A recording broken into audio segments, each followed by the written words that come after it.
किए थे हमने, एक एमसीक्यू से और एक न्यूमेरिकल से, याद है? अभी कंटिन्यू करते हैं वहाँ से। देखो, अगर आपको लास्ट लेक्चर याद हो तो जो न्यूमेरिकल्स हमने किया था, ठीक है ना, एक वो एमसीक्यू वाला और एक न्यूमेरिकल वाला जो किया था, उसमें कुछ 5-6 रेजिस्टेंस होते हैं। जैसे जो न्यूमेरिकल हमने किया था, एमसीक्यू को छोड़ो, जो न्यूमेरिकल हमने किया था उसमें टोटल 6 रेजिस्टेंस था।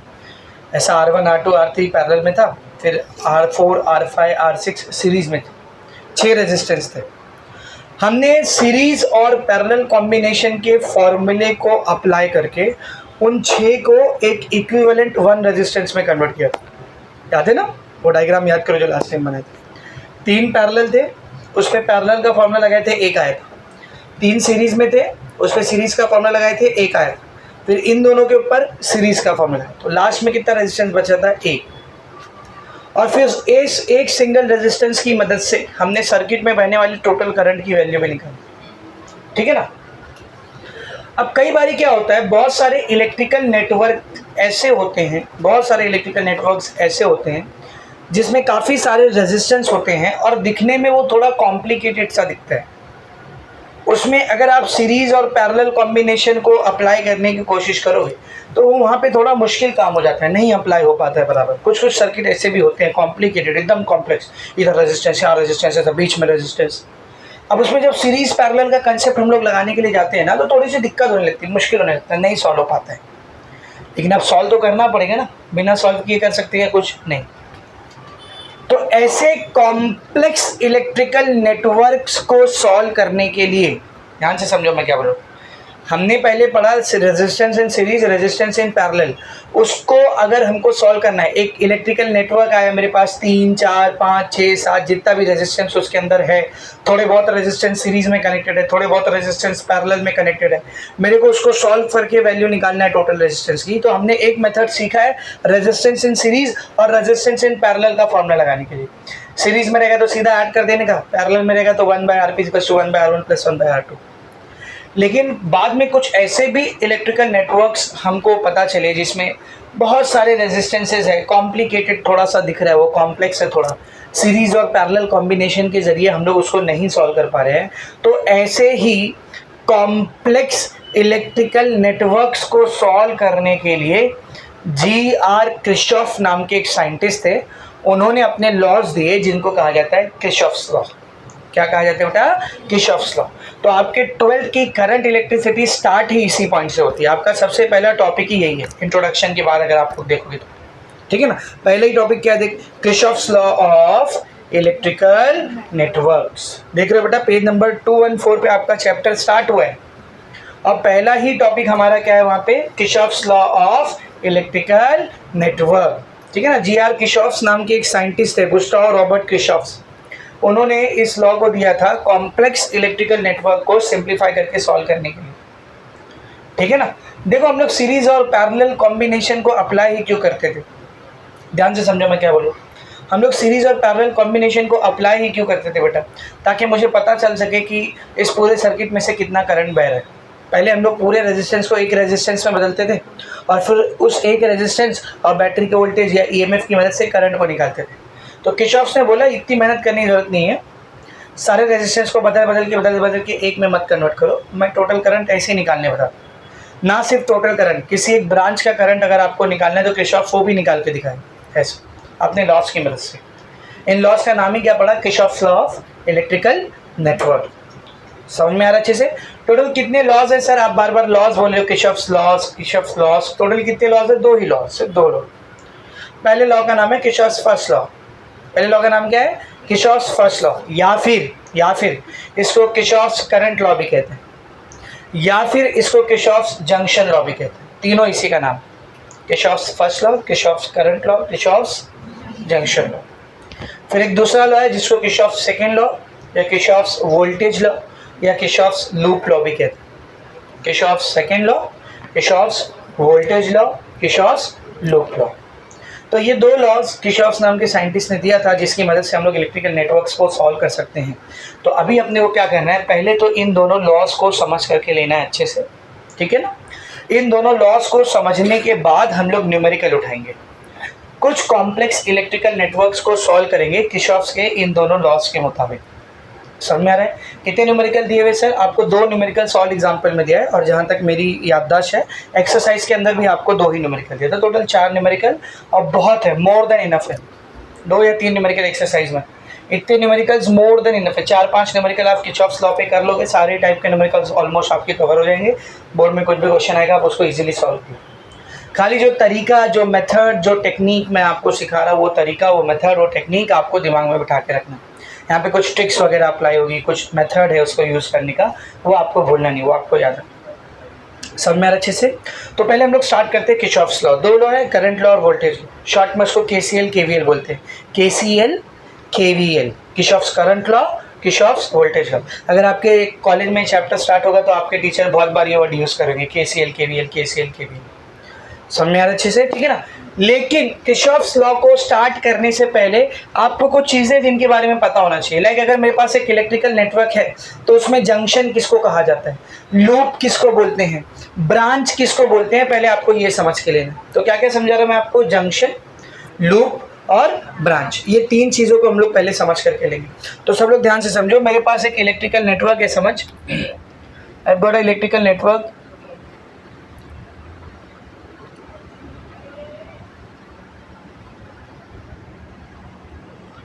देख, ऐसा एक इलेक्ट्रिकल नेटवर्क है मेरे पास, ठीक है ना? अब अगर आप लोग नोटिस करोगे, यहाँ पे एक बैटरी है, यहाँ पर एक बैटरी है, यहाँ से करंट जाएगा, ऐसा करेक्ट है ना? यहाँ से करंट जाएगा, लेट से आई करंट। कितना करंट जा रहा है बेटा? यहाँ से ये आई करंट यहाँ तक आएगा, प्रॉपर यहाँ तक आएगा। इधर आने के बाद ये करंट क्या करेगा बोल? 2 पार्ट में डिवाइड हो जाए। 2 पार्ट में क्या जाएगा बेटा? डिवाइड हो जाए। तो समझ, यहाँ से करंट आ रहा है, लेट से यहाँ से करंट आ रहा है ऐसा, या फिर यहाँ से करंट को लेके जाते हैं ऐसा, क्योंकि इधर इसका पॉजिटिव है ना। तो यहाँ से करंट आएगा I1, क्या आएगा बेटा? I1। तो यहाँ से ये I1 करंट ऐसा आ रहा है, यहाँ से ये I1 करंट ऐसा आ रहा है।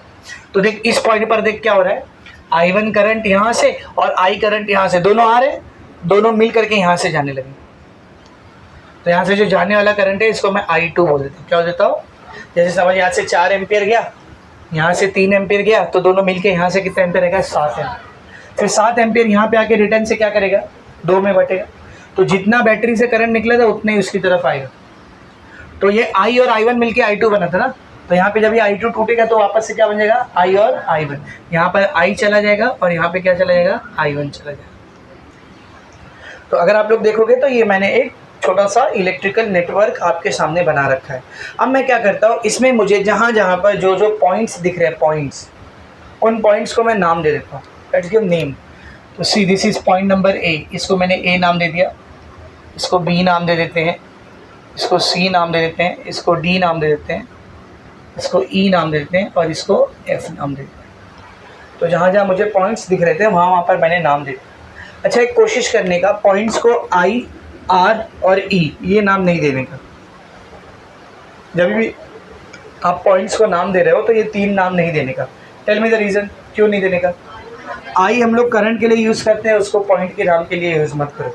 R हम लोग रेजिस्टेंस के लिए यूज़ करते हैं, उसको पॉइंट के नाम के लिए यूज़ मत करो।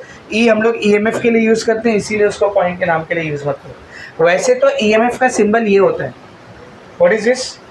E है क्या? ये भी नहीं, ये एप्सिलॉन है। क्या बेटा? ये ग्रीक का लेटर है एप्सिलॉन। लेकिन आप एप्सिलॉन की जगह E भी लिख देते हो तो चलता है।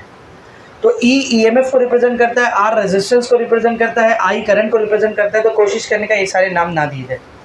तो A B C D F G, E हटा दिया मैंने। समझा अच्छे से? Is it very much clear? ठीक है ना? अब ज़रा सब लोग ध्यान से देखेंगे, यहाँ पर हमको समझ के लेना है कि इस पूरे सर्किट में जंक्शन किसको बोलेंगे, लूप किसको बोलेंगे और ब्रांच किसको बोलेंगे। तो सबसे पहले हम लोग देखते हैं जंक्शन क्या कहलाता है। What is junction? आगे चल के अगर आपने इलेक्ट्रिसिटी से रिलेटेड कोई भी ब्रांच लिया है, इलेक्ट्रिकल से रिलेटेड कोई भी ब्रांच लिया है, तो वहाँ पे आपको जंक्शन के लिए एक नाम और सुनने मिलेगा, नोड। जंक्शन के लिए एक नाम और क्या यूज़ होता है? नोड। यूजुअली आपकी टेक्स्ट बुक में आपको ये नाम नहीं दिखेगा, लेकिन जंक्शन के लिए ये भी नाम यूज़ होता है, नोड। जंक्शन किसको बोलते हैं? ये वो पॉइंट है जहाँ पर 2 या 2 से ज़्यादा करंट आकर के कंबाइन होते हैं या अलग होते हैं। ठीक है ना? जंक्शन उसी को बोलते हैं ना। जैसे अपने रेलवेज़ में देखो, काफ़ी सारे स्टेशन के नाम के आगे जंक्शन लगा रहता है। क्यों लगा रहता है जंक्शन? इसमें यहाँ से भी ट्रेन आ रही है, ये पार्ट से भी ट्रेन आ रही है, ये पार्ट से ट्रेन निकल के जा रही है, तो काफ़ी सारे रीजन से ट्रेन वहाँ पर आती है, तो हम लोग उसको जंक्शन बोलते हैं। तो सर्किट का वो पॉइंट जहाँ पर दो या दो से ज़्यादा करंट मीट होंगे या अलग होंगे, उस पॉइंट को हम लोग क्या कहते हैं बेटा? जंक्शन कहते हैं। बहुत ही प्यारी सी डेफिनेशन आपके टेक्स्ट बुक में भी दिया है, अंडरलाइन करेंगे, 1 मार्क्स के लिए क्वेश्चन आता है, डिफाइन जंक्शन। क्या डेफिनेशन दिया देखो, पेज नंबर 1214 पे आपको जंक्शन हेडिंग मिलेगी। मिला? क्या लिखा देखो, any point in an electrical circuit where 2 और more conductors are joined together is a junction. मिल गया बेटा? अब उधर उसने कंडक्टर की एग्जांपल लिया, उधर उसने जंक्शन किसकी मदद से समझा बेटा? कंडक्टर की मदद से। पर मैं आपको कंडक्टर की मदद से नहीं समझा रहा हूँ, मैं आपको किसकी मदद से समझा रहा हूँ? करंट की मदद से। ठीक है ना? दो या दो से ज़्यादा करंट यहाँ पर मीट करेगा, 2 और मोर देन 2 करंट मीट्स। वो पॉइंट जहाँ पर 2 या 2 से ज़्यादा करंट मीट करेगा उसको हम लोग क्या बोलेंगे बेटा? जंक्शन बोलेंगे। जैसे मिसाल के तौर पर पॉइंट बी पर ध्यान से देखो, पॉइंट बी पर ध्यान से देखो, कितने करंट मीट कर रहे हैं उधर? 3, 2 नहीं 3। यहाँ से आ रहा है आई करंट, यहाँ से आ रहा है I1 करंट और नीचे जा रहा है I2 करंट। तो उस एक पॉइंट पर कितने करंट है टोटल? 3। आने वाले 2 है, कौन कौन से? I और I1, और एक जाने वाला है, कौन सा? I2। तो ये बी पॉइंट यहाँ पर क्या है बेटा? जंक्शन। करेक्ट है। पॉइंट एफ को देखो, पॉइंट एफ भी इधर क्या है? जंक्शन है। कितने करंट टोटल यहाँ पर है? 3। 2 आने वाले हैं या 1 आने वाले है? 1 आने वाला है, कौन सा है? I2, एफ की तरफ आ रहा है। और एफ से जाने वाले कितने हैं? 2, कौन कौन से? I और I1। Now look at point A and tell me, is it a junction? क्या वो जंक्शन है? नहीं। क्यों नहीं है? वहाँ करंट ना तो बट रहा है ना कहीं से आ रहा है। आई करंट यहाँ से जा रहा था, आई करंट उधर भी जा रहा था, इसको हम लोग जंक्शन नहीं। यानी ये पूरा एक सिंगल कंडक्टर है, यहाँ पे एक से ज़्यादा कंडक्टर कंबाइन नहीं हो रहे। जैसे यहाँ पर एक कंडक्टर नीचे, एक इधर, 3 कंडक्टर कंबाइन होते हैं। तो point A, point G, point D, point C, ये सब जंक्शन है क्या? नहीं। जंक्शन कौन है इधर पे? बोलो। पॉइंट बी और पॉइंट एफ। तो डायग्राम के अंदर point B and point F, these are, बोलो, ये कौन है बेटा? जंक्शंस है, ये जंक्शंस है। समझा अच्छे से? अब जंक्शन के बाद आपको जो सेकंड चीज समझाया है वो है लूप। वो क्या है बेटा? लूप। इसके लिए भी आगे आप एक वर्ड यूज होता हुआ सुनोगे, मैश। आपकी टेक्स्ट बुक में ये वर्ड इतना यूज नहीं किया है, लेकिन आगे ग्रेजुएशन वगैरह में आपको लूप के लिए मैश वर्ड भी यूज होता हुआ मिलेगा। ठीक है ना? अब लूप किसको बोलते हैं उसका नाम ही बता रहा है, उसका नाम ही बता रहा है। लूप ये एक ऐसा क्लोज कंडक्टिंग पाथ होता है जिससे करंट पास हो रहा है। क्लोज, हाँ, कैसा? क्लोज, पूरा क्लोज होना चाहिए। जैसे यहाँ पर एक लूप आपको बनता हुआ दिखेगा, देखो, बी से एफ, एफ से डी, डी से सी और सी से रिटर्न बी। एक क्लोज पाथ है ना इधर, है या नहीं बोल? तो इसको क्या बोलेंगे? लूप बोलेंगे। ऐसा दिखेगा कुछ इधर, क्लोज कंडक्टिंग। समझ में आ रहा अच्छे से? ये पहला लूप है अपना, this is first loop. Second loop कहाँ बन रहा था? सेकेंड लूप कहाँ बन रहा है? ये वाला। कैसा बन रहा है बोल? आप इसको क्लॉकवाइज भी ले सकते हो, एंटी क्लॉकवाइज भी ले सकते हो, वो टोटली अपने ऊपर होता है। लूप का डायरेक्शन आपको कैसा दिखाना है, totally up to you. Clockwise दिखाना है क्लॉकवाइज दिखाओ, एंटी क्लॉकवाइज दिखाना है एंटी क्लॉकवाइज दिखाओ, उससे कुछ फर्क नहीं पड़ता। सब में आ रहा अच्छे से? तो मैंने ये वाले लूप को कैसा दिखाया था? एंटी क्लॉकवाइज ना, इसको क्लॉकवाइज ले लेते चलेगा।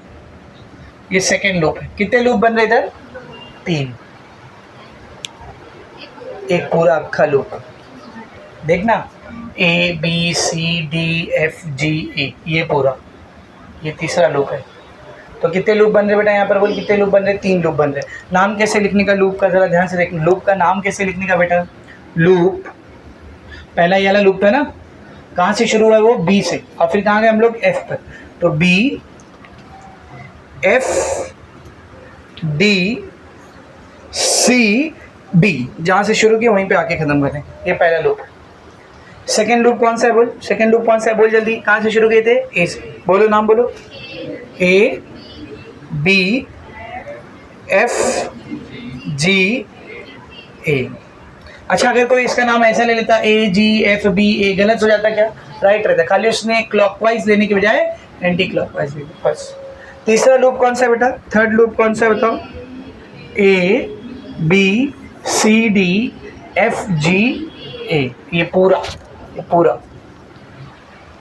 तो there are 3 loops in this electrical network. है या नहीं? है या नहीं बेटा बोलो? है ना? 3 लूप है इधर इलेक्ट्रिकल नेटवर्क में। ठीक है? जंक्शन कितने थे? 2 थे।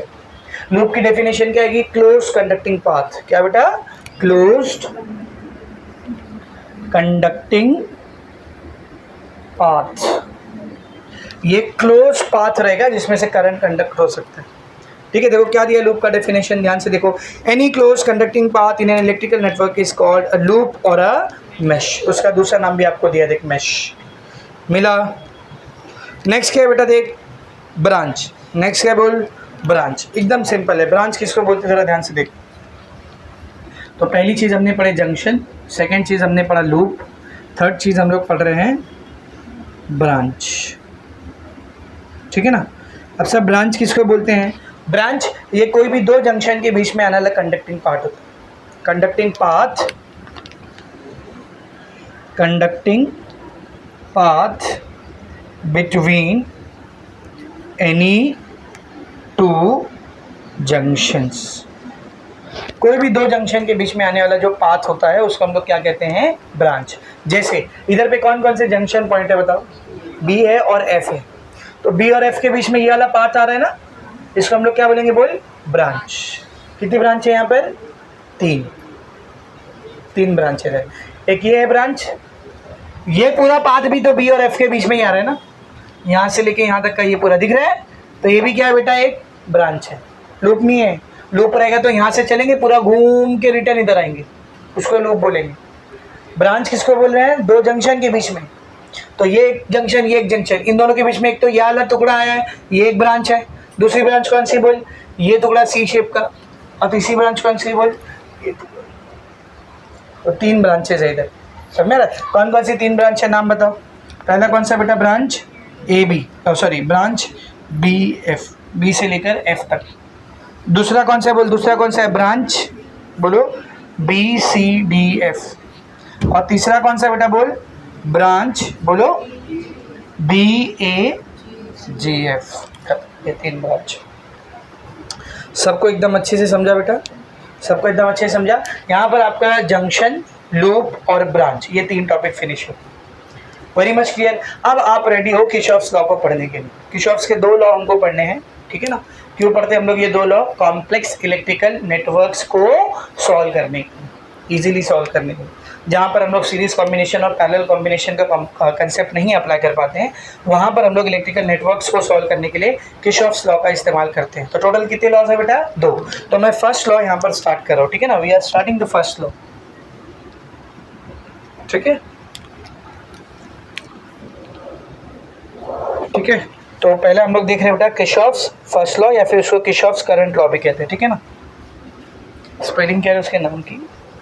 KIRCHHOFF,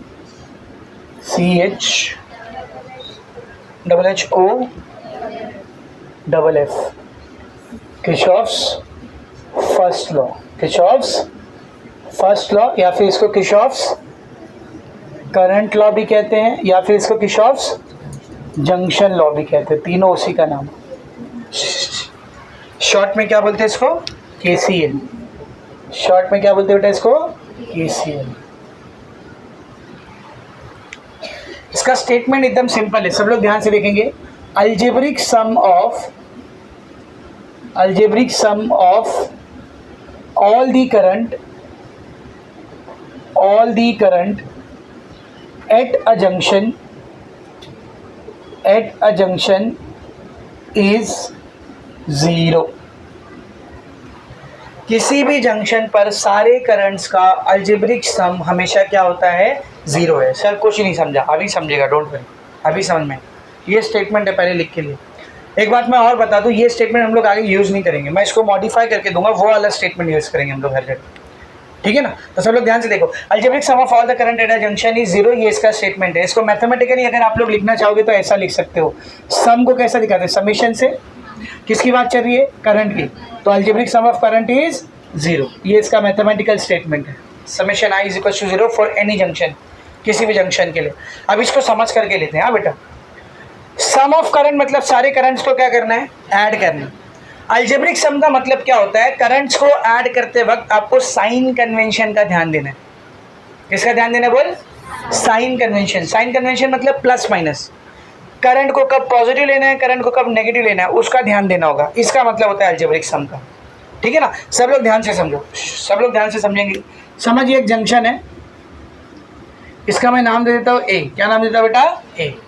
अब यहाँ पे अलग अलग ब्रांचेज आ रही है, समझ। ऐसे पहली एक ब्रांच आई, यहाँ से करंट आ रहा है बेटा I1। कितना करंट आ रहा है बोल? I1। यहाँ से एक दूसरी ब्रांच आई, यहाँ से करंट आ रहा है ऐसा I2। यहाँ पे एक तीसरी ब्रांच, इधर से करंट जा रहा है I3, क्योंकि करंट आता थोड़ा ना, जाता भी ना। एक ब्रांच पे करंट सॉरी एक जंक्शन पे करंट आ भी सकते हैं और जा भी सकते हैं, ठीक है ना। I1 I2 I3। यहाँ पे एक करंट है, लेट से ये भी ऐसा आ रहा है I4, और यहाँ से करंट ऐसा जा रहा है I5। तो इस पॉइंट ए नाम के जंक्शन के ऊपर टोटल कितने करंट्स मीट कर रहे थे? 5। इन 5 में से अराइविंग करंट कितने हैं? अराइविंग करंट कितने? 3। कौन कौन से? I1 I2 I4। और लीविंग करंट कितने जो जंक्शन को लीव करे? बोलो। I2 है, I3 और I5। तो अब इन सब का जो अलजेब्रिक सम आएगा वो कितना आएगा? 0। अलजेब्रिक सम का ये मतलब नहीं कि 5 करंट है, 1 2 3 4 5 सबको ऐड कर दूंगा 0 आएगा, ये कभी नहीं आएगा। मैं नहीं बोल रहा हूँ, ये आप खुद से समझ रहे हो, ऐसा नहीं है। अलजेब्रिक सम मतलब इन पांचों करंट का आपको क्या ध्यान में रखना पड़ेगा बेटा? Sign convention. उसको कब पॉजिटिव लेना है और कब नेगेटिव लेना है। तो किर्चॉफ ने ही हमको साइन कन्वेंशन दिया, हमको खुद से मेहनत करने की जरूरत नहीं।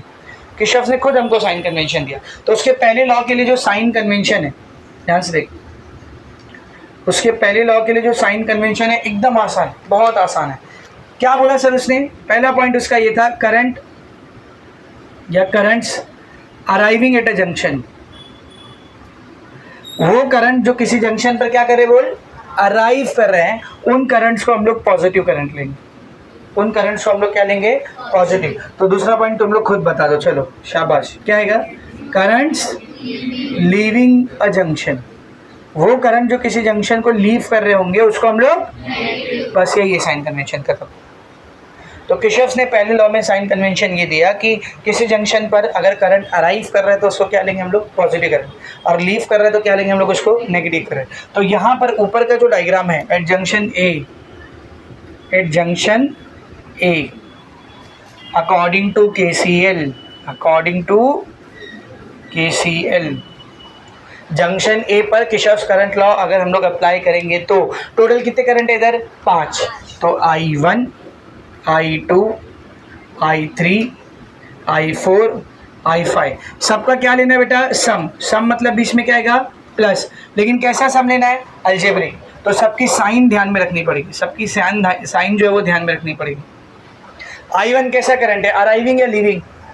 अराइविंग करंट को क्या लेना है? I2 कैसा करंट है? जंक्शन पे अराइव कर रहा है, पॉजिटिव। I3 जंक्शन को लीव कर रहा है, नेगेटिव। I4 बोल, अराइव कर रहा है, पॉजिटिव। I5 लीव कर रहा है, नेगेटिव। तो ये हो गया अलजेब्रिक सम। तो क्या बोलता है पहला law? Algebraic sum of all the currents arriving at a junction is 0। तो इन सब का अलजेब्रिक सम कितना आना चाहिए? 0।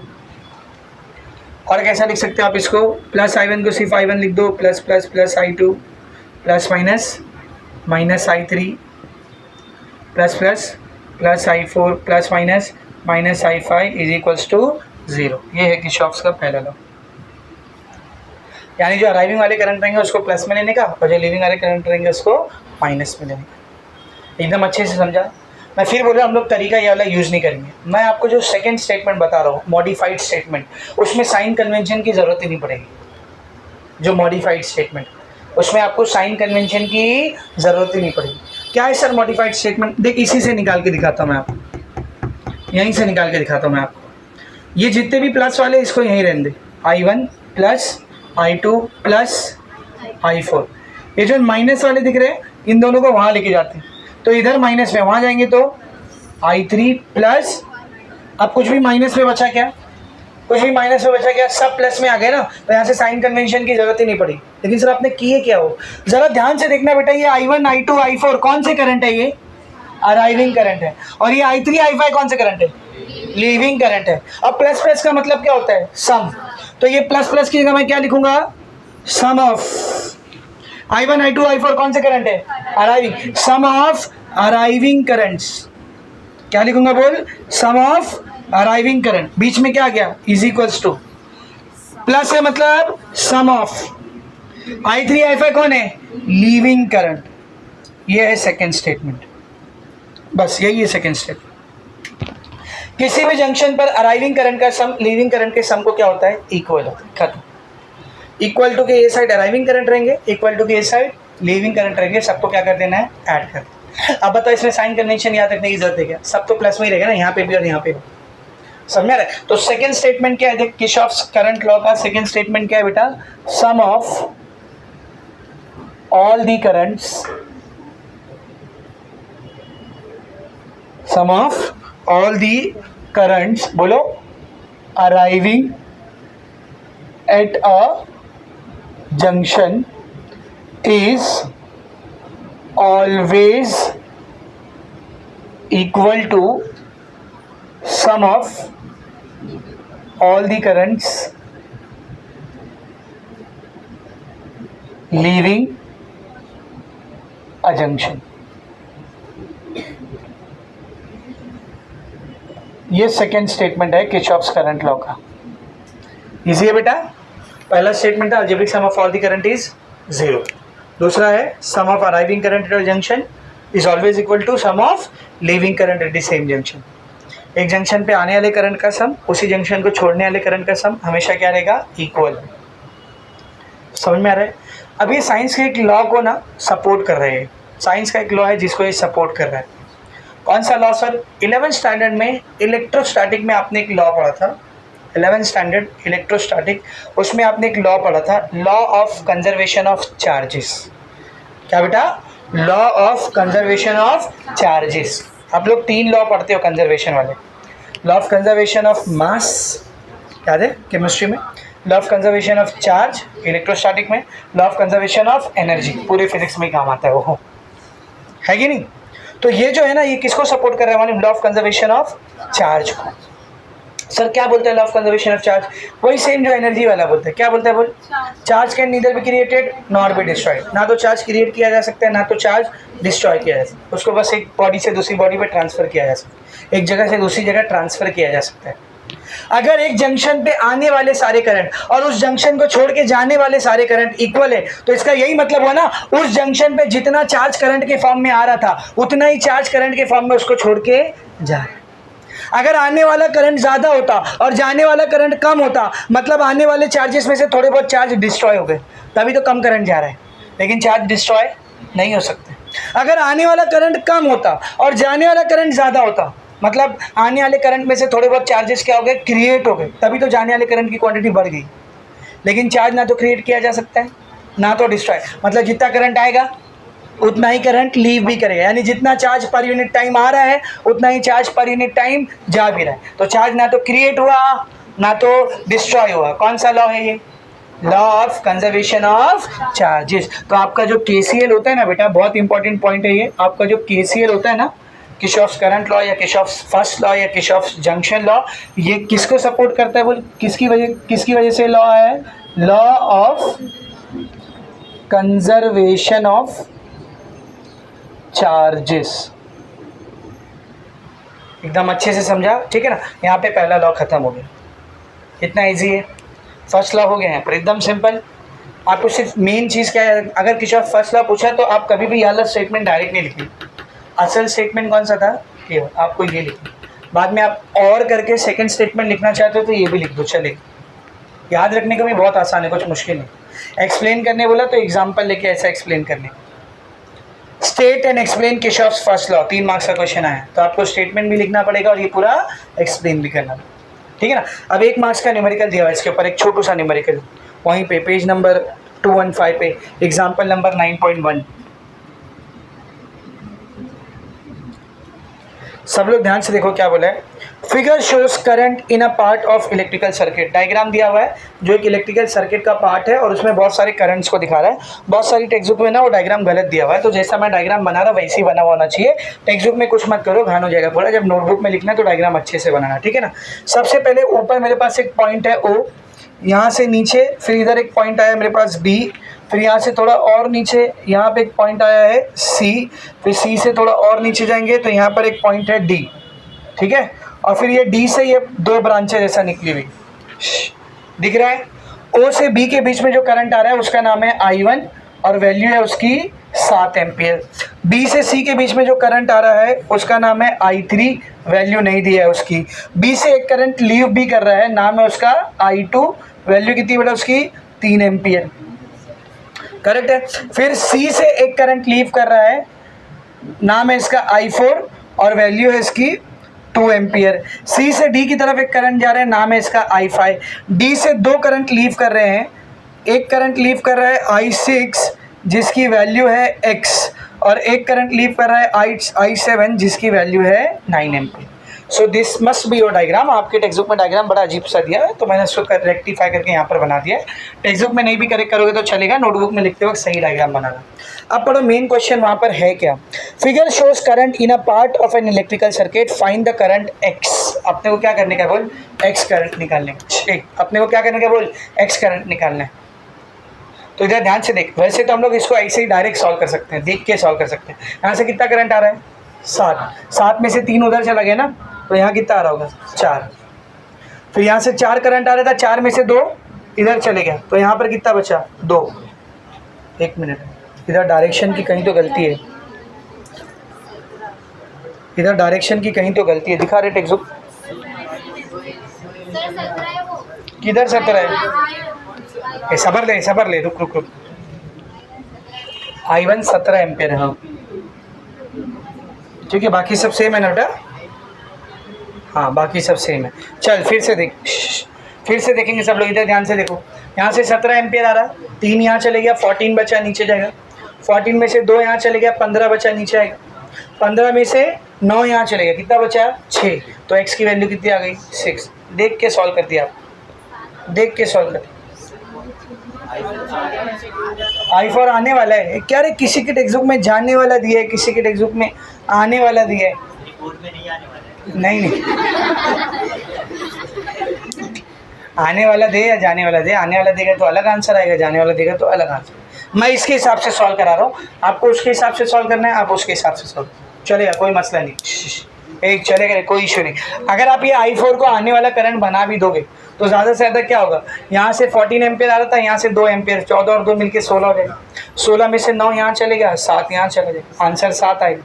तो इसको आने वाला ले रहे हो तो 7 आएगा, इसको जाने वाला ले रहे हो तो 6 है, पर सॉल्व तो सेम ही होगा ना। तो मैं ये लेके कर रहा हूँ, आपको वो लेके करना है, आप कर सकते हो। आंसर 7 आए। स्टार्ट करूँ मैं। यहाँ पर सिर्फ और सिर्फ किर्चॉफ्स करंट लॉ लगने वाला है, क्योंकि जंक्शन के ऊपर हम लोग कौन सा लॉ लगाते हैं बेटा, किर्चॉफ्स करंट लॉ। यहाँ पे कितने जंक्शन है पहले मेरे को बताओ, कितने जंक्शन है यहाँ पर बताओ, बोलो कितने जंक्शन है। 1 3 कितने, ये डी जंक्शन है या नहीं है, 3 करंट दिख रहे हैं ना उधर। सी है 3 करंट है, बी है 3 करंट है, ओ नहीं, तो 3 जंक्शन इधर बी सी और डी। तो एक एक करके पहले बी पर, फिर सी पर, फिर डी पर, तीनों पर किर्चॉफ्स करंट लॉ, अपने आप एक्स की वैल्यू आ जाएगी। तो देख क्या लिख रहा हूँ मैं इधर, ऐसा लिखने का, देख सोल्यूशन ऐसा करेंगे हम लोग। Applying KCL at junction B, पहले जंक्शन बी पर KCL लगाते हैं। क्या याद रखा है आपने KCL के लिए, बोलो क्या याद रखा है आपने, sum of arriving current should be equal to sum of leaving current. तो यहाँ बी पर देख अराइविंग करंट कौन सा है, सिर्फ और सिर्फ I1, तो इधर I1 आ गया अराइविंग करंट, ये इक्वल टू होना चाहिए किसको, लीविंग करंट। लीविंग करंट कौन कौन सा है बी पर, I2 और I3, तो I2 और I3 का क्या ले लेंगे बेटा, सम ले लेंगे। करेक्ट है, जिसकी जिसकी वैल्यू पता है रख दो। I1 कितना है 70, I2 3, I3 नहीं मालूम है, I3 अकेला करेंगे 17 ऐसी रहेगा, ये 3 इधर आके माइनस करेगा, I3 कितना हो गया, ये आ गया I3। कौन से जंक्शन पे अप्लाई किए, बी पर। अब किसकी बारी, सी की। फिर से ऐसी लिखेंगे सेम, अप्लाइंग, बोलो applying KCL at junction C. Junction सी पर KCL अप्लाई करो। क्या बोलता है KCL, अराइविंग करंट का सम लीविंग करंट का सम क्या होना चाहिए, बराबर। जंक्शन सी को देख, यहाँ पर अराइविंग करंट कौन सा है, I3, ठीक है ना, तो ये I3 बराबर होगा, लीविंग करंट कौन सा है, I4 I5, I4 plus I5। अब जिन बच्चों ने इस I4 को अराइविंग लिया तो ये लाइन क्या हो जाएगी, I3 plus I4 equal to I5, इतना फर्क आएगा बस। समझ में आ रहा है अच्छे से? तो I3 is equal to I4 plus I5, arriving current बराबर है लीविंग करंट के। जिसकी जिसकी वैल्यू पता रख दो। I3 अब भी निकाले ना, कितना है 14, I4 is how much 2, I5 हमको पता करना है। ये I5 इधर ऐसे ही रहने दे, 14 प्लस 2 इधर आके -2, I5 कितना हो गया 14 माइनस 2 12 एम्पियर, ये I5 आ गया। अब लास्ट जंक्शन कौन सा बेटा? डी। क्या लिखेंगे? Applying KCL at junction D. चलो अप्लाई करो। सेम वही ना, arriving current should be equal to leaving current. D पर अराइविंग करंट कौन सा है? I5। लीविंग करंट कौन सा है? I6 और I7। तो I5 should be equal to I6 plus I। Value put कर। I5 कितना आया था? 12 एम्पियर। I6 कितने है? x ampere. I7 कितना है? 9 एम्पियर। x को यहीं रहने दे, ये 9 एम्पियर इधर आएगा तो माइनस करेगा, 12 में से 9 निकाल दो, कितना बचा बोल, जल्दी बोल। 3 एम्पियर, ये आंसर। हाँ 3 आ रहा है, वो पहले कैलकुलेशन रॉन्ग किया, ये आंसर। अब जिन बच्चों ने इस I4 को ऐसा अराइविंग करंट कंसिडर किया, तो यहाँ पे इक्वेशन क्या हो जाएगी बोल? I3 plus I4 is equal to I5। फिर I3 अपना 14, I4 है 2, 14 और 2 कितना हो जाएगा 16, तो उनका I5 कितना आएगा 16। फिर यहाँ पर 16 रखेंगे, यहाँ पर x और यहाँ पर 9, और 9 इधर आएगा, 16 में से 9 माइनस होगा तो 7 आंसर आएगा। तो जिन्होंने अराइविंग लिया है I4 को, उनका 7 आंसर आएगा, जिन्होंने लीविंग लिया उनका 3 आंसर आएगा। समझा अच्छे से? पहले कैलकुलेशन मिस्टेक होता, 6 आ रहा था 3 आएगा। Very much clear. ऐसा क्वेश्चन आया तो कर लेंगे बेटा, इजी है, 1 या 2 मार्क्स के लिए आ सकता है आपको ऐसा क्वेश्चन। MCQ में आया तो देख के ही बता सकते हो आप, डायरेक्ट देख के ही आप कैलकुलेट कर सकते हो कितना है। Is it very much clear? तो यहाँ पर हमारा किर्चॉफ्स का पहला लॉ खत्म होता है, जिसका नाम है किर्चॉफ्स फर्स्ट लॉ या करंट लॉ या जंक्शन लॉ। और हम लोग क्या स्टार्ट करेंगे बेटा? Kirchhoff's second law, voltage law या लूप लॉ। और वो इंपॉर्टेंट है, उसमें तुम लोग कंफ्यूज होते हो। इसमें कंफ्यूज होने लायक था ही क्या? अगर इसमें कंफ्यूज हो रहे तो आप थू। सेकेंड लॉ में बच्चे ज़्यादातर कंफ्यूज होते हैं, तो ये लिखो पूरा, फिर वो कराता हूँ मैं आपको, ठीक है? हाँ बोल, कौन सी सेकेंड और थर्ड वैल्यू है लगा रही? कितनी आ रही है I5?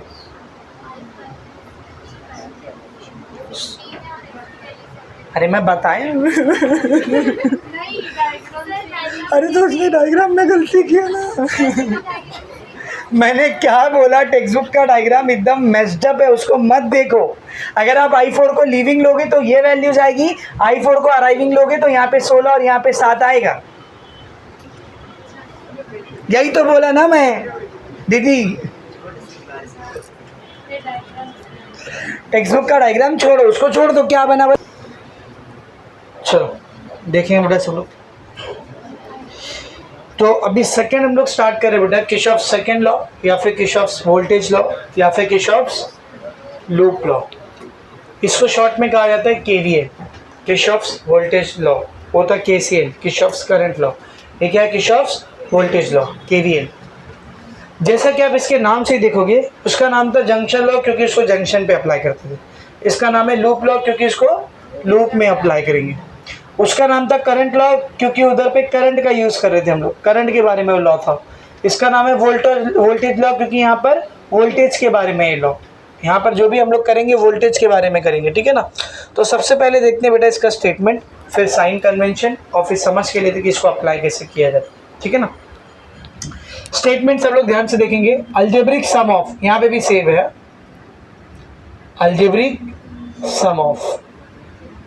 सम करना है मतलब ऐड करना, अलजेब्रिक मतलब साइन को ध्यान देते हुए, कब पॉजिटिव लेना है कब नेगेटिव लेना है उसको ध्यान में देते हुए। Algebraic sum of all the potential differences across resistance and EMFs in a closed loop is always 0। ये इसका स्टेटमेंट है फैसल भाई, ओ पीछे वाले, ठीक है ध्यान से देखो। अलजेब्रिक सम, सम मतलब क्या कर रहे हैं हम लोग? ऐड कर रहे हैं। अलजेब्रिक यानी साइन को ध्यान में देते हुए। किसको किसको ऐड करना है? देख, potential difference across resistance and EMF। सबसे पहले मुझे EMF के बारे में बताओ। पढ़ा था लास्ट टाइम ईएमएफ, इसको बोलते हैं ईएमएफ। हर बैटरी के पास ईएमएफ होता है, वही बैटरी उस ईएमएफ को वोल्टेज के फॉर्म में सर्किट में क्या करती है, सप्लाई करती है, ठीक है ना। तो जैसे यहाँ पे एक सर्किट आपको दिख रहा है, सर्किट में या नेटवर्क में मुझे जहाँ जहाँ पर बैटरी दिखेगी वहाँ पर मैं वोल्टेज की जगह क्या लूँगा, ईएमएफ लूँगा। याद है ना, बैटरी में वोल्टेज की जगह हम लोग किसको कंसिडर करते हैं, ईएमएफ को कंसिडर करते हैं। तो जहाँ जहाँ पर मुझे बैटरी दिखेगी वहाँ पे मैं वोल्टेज की जगह क्या लूँगा बेटा, ईएमएफ लूँगा। और जहाँ जहाँ पर मुझे रेजिस्टेंस दिखेगा, तो याद करो मैंने आपको बताया था रेजिस्टेंस का मतलब ही होता है रुकावट, ठीक है ना। तो जब करंट यहाँ से वहाँ फ्लो कर रहा है, इस पॉइंट से उस पॉइंट तक, तो बीच में अगर रेजिस्टेंस है तो वो एनर्जी को थोड़ा सा क्या करते हैं, ड्रॉप करते हैं, ईएमएफ को थोड़ा सा क्या करते हैं, ड्रॉप करते हैं। तो हर रेजिस्टेंस के अक्रॉस वोल्टेज क्या होता है बेटा, ड्रॉप होता है। यहाँ हाई पोटेंशियल रहेगा और यहाँ पे क्या रहेगा, लो पोटेंशियल। तो दोनों के बीच का पोटेंशियल का डिफरेंस ही क्या कहलाता है, पोटेंशियल डिफरेंस। उसको निकालने के लिए तो हम लोग ओम्स लॉ यूज करते हैं ना, V is equals to I। मैंने बोला था ना, किसी भी रेजिस्टेंस के अक्रॉस अगर ये एक रेजिस्टेंस है, ये पॉइंट और ये पॉइंट के बीच में कितना पोटेंशियल डिफरेंस है वो आपको निकालना है। तो कैसे निकालते हैं, यहाँ से बहने वाले करंट को इस रेजिस्टेंस की वैल्यू से क्या कर देते हैं, मल्टीप्लाई करते हैं। तो इस सर्किट में वोल्टेज मैं दो जगह पर कंसिडर कर सकता हूँ। एक तो जितनी भी बैटरीज दिख रही है उनके वोल्टेजेस को हम लोग क्या कंसिडर करेंगे, ईएमएफ। उनके पोटेंशियल डिफरेंस को हम लोग क्या कंसिडर करेंगे, ईएमएफ। और जितने भी रेजिस्टेंसेस दिख रहे हैं इन सब रेजिस्टेंस के अक्रॉस कुछ ना कुछ पोटेंशियल डिफरेंस रहेगा। उस पोटेंशियल डिफरेंस को हम लोग कैसे निकालते हैं, I इंटू आर। तो सेकेंड लॉ क्या बोलता है कि किसी भी क्लोज लूप के अंदर, इसको जंक्शन पे नहीं अप्लाई कर रहे, इसको किस में अप्लाई कर रहे हैं, लूप में अप्लाई कर रहे हैं। किसी भी क्लोज लूप के अंदर जितने भी पोटेंशियल डिफरेंस है रेजिस्टेंस के अक्रॉस, जैसे यहाँ पर मैं इस लूप को लूंगा तो कितने रेजिस्टेंस दिख रहे हैं आपको इस लूप के अंदर, बोलो 3, 1 2 3। तो इसके अक्रॉस का पोटेंशियल डिफरेंस, इसके अक्रॉस का पोटेंशियल डिफरेंस, इसके अक्रॉस का पोटेंशियल डिफरेंस, और एंड लिखा जाएगा इधर, एंड ईएमएफ्स। इस लूप में कितना ईएमएफ दिख रहा है, एक, कौन सा, ये वाला एप्सिलॉन। तो इसका पोटेंशियल डिफरेंस, इसका पोटेंशियल डिफरेंस, इसका पोटेंशियल डिफरेंस और ये ईएमएफ, इन चारों का अलजेब्रिक सम कितना आएगा, 0 है। सेम ये लूप में भी इसका इसका इसका पोटेंशियल डिफरेंस और इसका ईएमएफ, चारों का अलजेब्रिक सम कितना आएगा, 0। सेम ये बड़े वाले लूप में भी इसका इसका इसका इसका चारों का पोटेंशियल डिफरेंस, इसका और इसका ईएमएफ, सबका अलजेब्रिक सम कितना आएगा, 0 है। ये बोलता है सेकंड लॉ। फिर से पढ़ क्या लिखा है, अलजेब्रिक सम ऑफ, अलजेब्रिक सम लेना है किसका, all the potential difference across resistance, जितने भी रेजिस्टेंस है उसके अक्रॉस का पोटेंशियल डिफरेंस, जो कि कैसे निकालते हैं, I इंटू आर। आपके टेक्स्ट बुक वाले स्टेटमेंट में ब्रैकेट में बाकायदा लिख के दिया है, product of current and resistance, देखो उधर लिख के दिया है स्टेटमेंट में, sum of potential differences bracket product of current and resistance. ये फॉर्मूला कहाँ से आता है आप सबको मालूम है, ओम्स लॉ से आता है। तो फिर से algebraic sum of all the potential difference across the resistance, जितने भी रेजिस्टेंस दिख रहे हैं उसके अक्रॉस पोटेंशियल डिफरेंस का अलजेब्रिक सम, एंड और किसका सम लेना, देख ईएमएफ, जितनी भी बैटरी दिख रही है उनके ईएमएफ का अलजेब्रिक सम। ये हमेशा क्या आता है, in a close loop is always 0। ये हमेशा कितना आता है बेटा, 0। इसको हम लोग ध्यान से देखना, इसको हम लोग मैथमेटिकली कैसा लिखेंगे बेटा, अलजेब्रिक सम मतलब क्या लेना है, summation, potential difference across resistance, resistance के अक्रॉस का पोटेंशियल डिफरेंस V कैसे निकालते हैं, IR। तो summation IR plus and summation of EMF, summation of EMF, summation epsilon. इसका आंसर हमेशा कितना आएगा, 0। ये इसका मैथमेटिकल स्टेटमेंट, ये क्या बेटा, इसका मैथमेटिकल स्टेटमेंट। अब इधर अलजेब्रिक वर्ड लगा है ना, अलजेब्रिक मतलब साइन कन्वेंशन को ध्यान में देना पड़ेगा। तो इधर आपको साइन कन्वेंशन याद रखना है, यहाँ साइन कन्वेंशन बहुत मस्त है।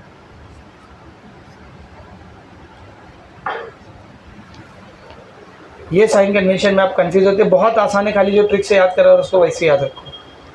जाहिर सी बात है यहाँ पर साइन कन्वेंशन रेजिस्टेंस के अक्रॉस पोटेंशियल डिफरेंस निकालने के लिए अलग रहेगा, पोटेंशियल डिफरेंस अक्रॉस रेजिस्टेंस, मतलब ये वाला जो पार्ट है IR, समेशन IR, इसके लिए साइन कन्वेंशन अलग रहेगा और बैटरी के EMS के लिए अलग रहेगा। तो पहले इसका देखते हैं फिर उसका देखते हैं। अच्छा, ये लॉ जो है किसके ऊपर लग रहा है, जंक्शन पे या लूप पे, लूप पे। तो अगर आपको याद हो मैंने शुरुआत में ही आपको बताया, जब कभी हम लोग किसी लूप को कंसिडर करते हैं तो उसका डायरेक्शन हम लोग क्या करते हैं, खुद से क्या कर लेते हैं, मान लेते हैं, या तो क्लॉकवाइज या तो एंटी क्लॉकवाइज, यही बताया था ना। तो सुनो इधर पे साइन कन्वेंशन क्या बोलते हैं, इसके भी दो पार्ट है, आपको ये समझ के लिए, इसके भी दो पार्ट।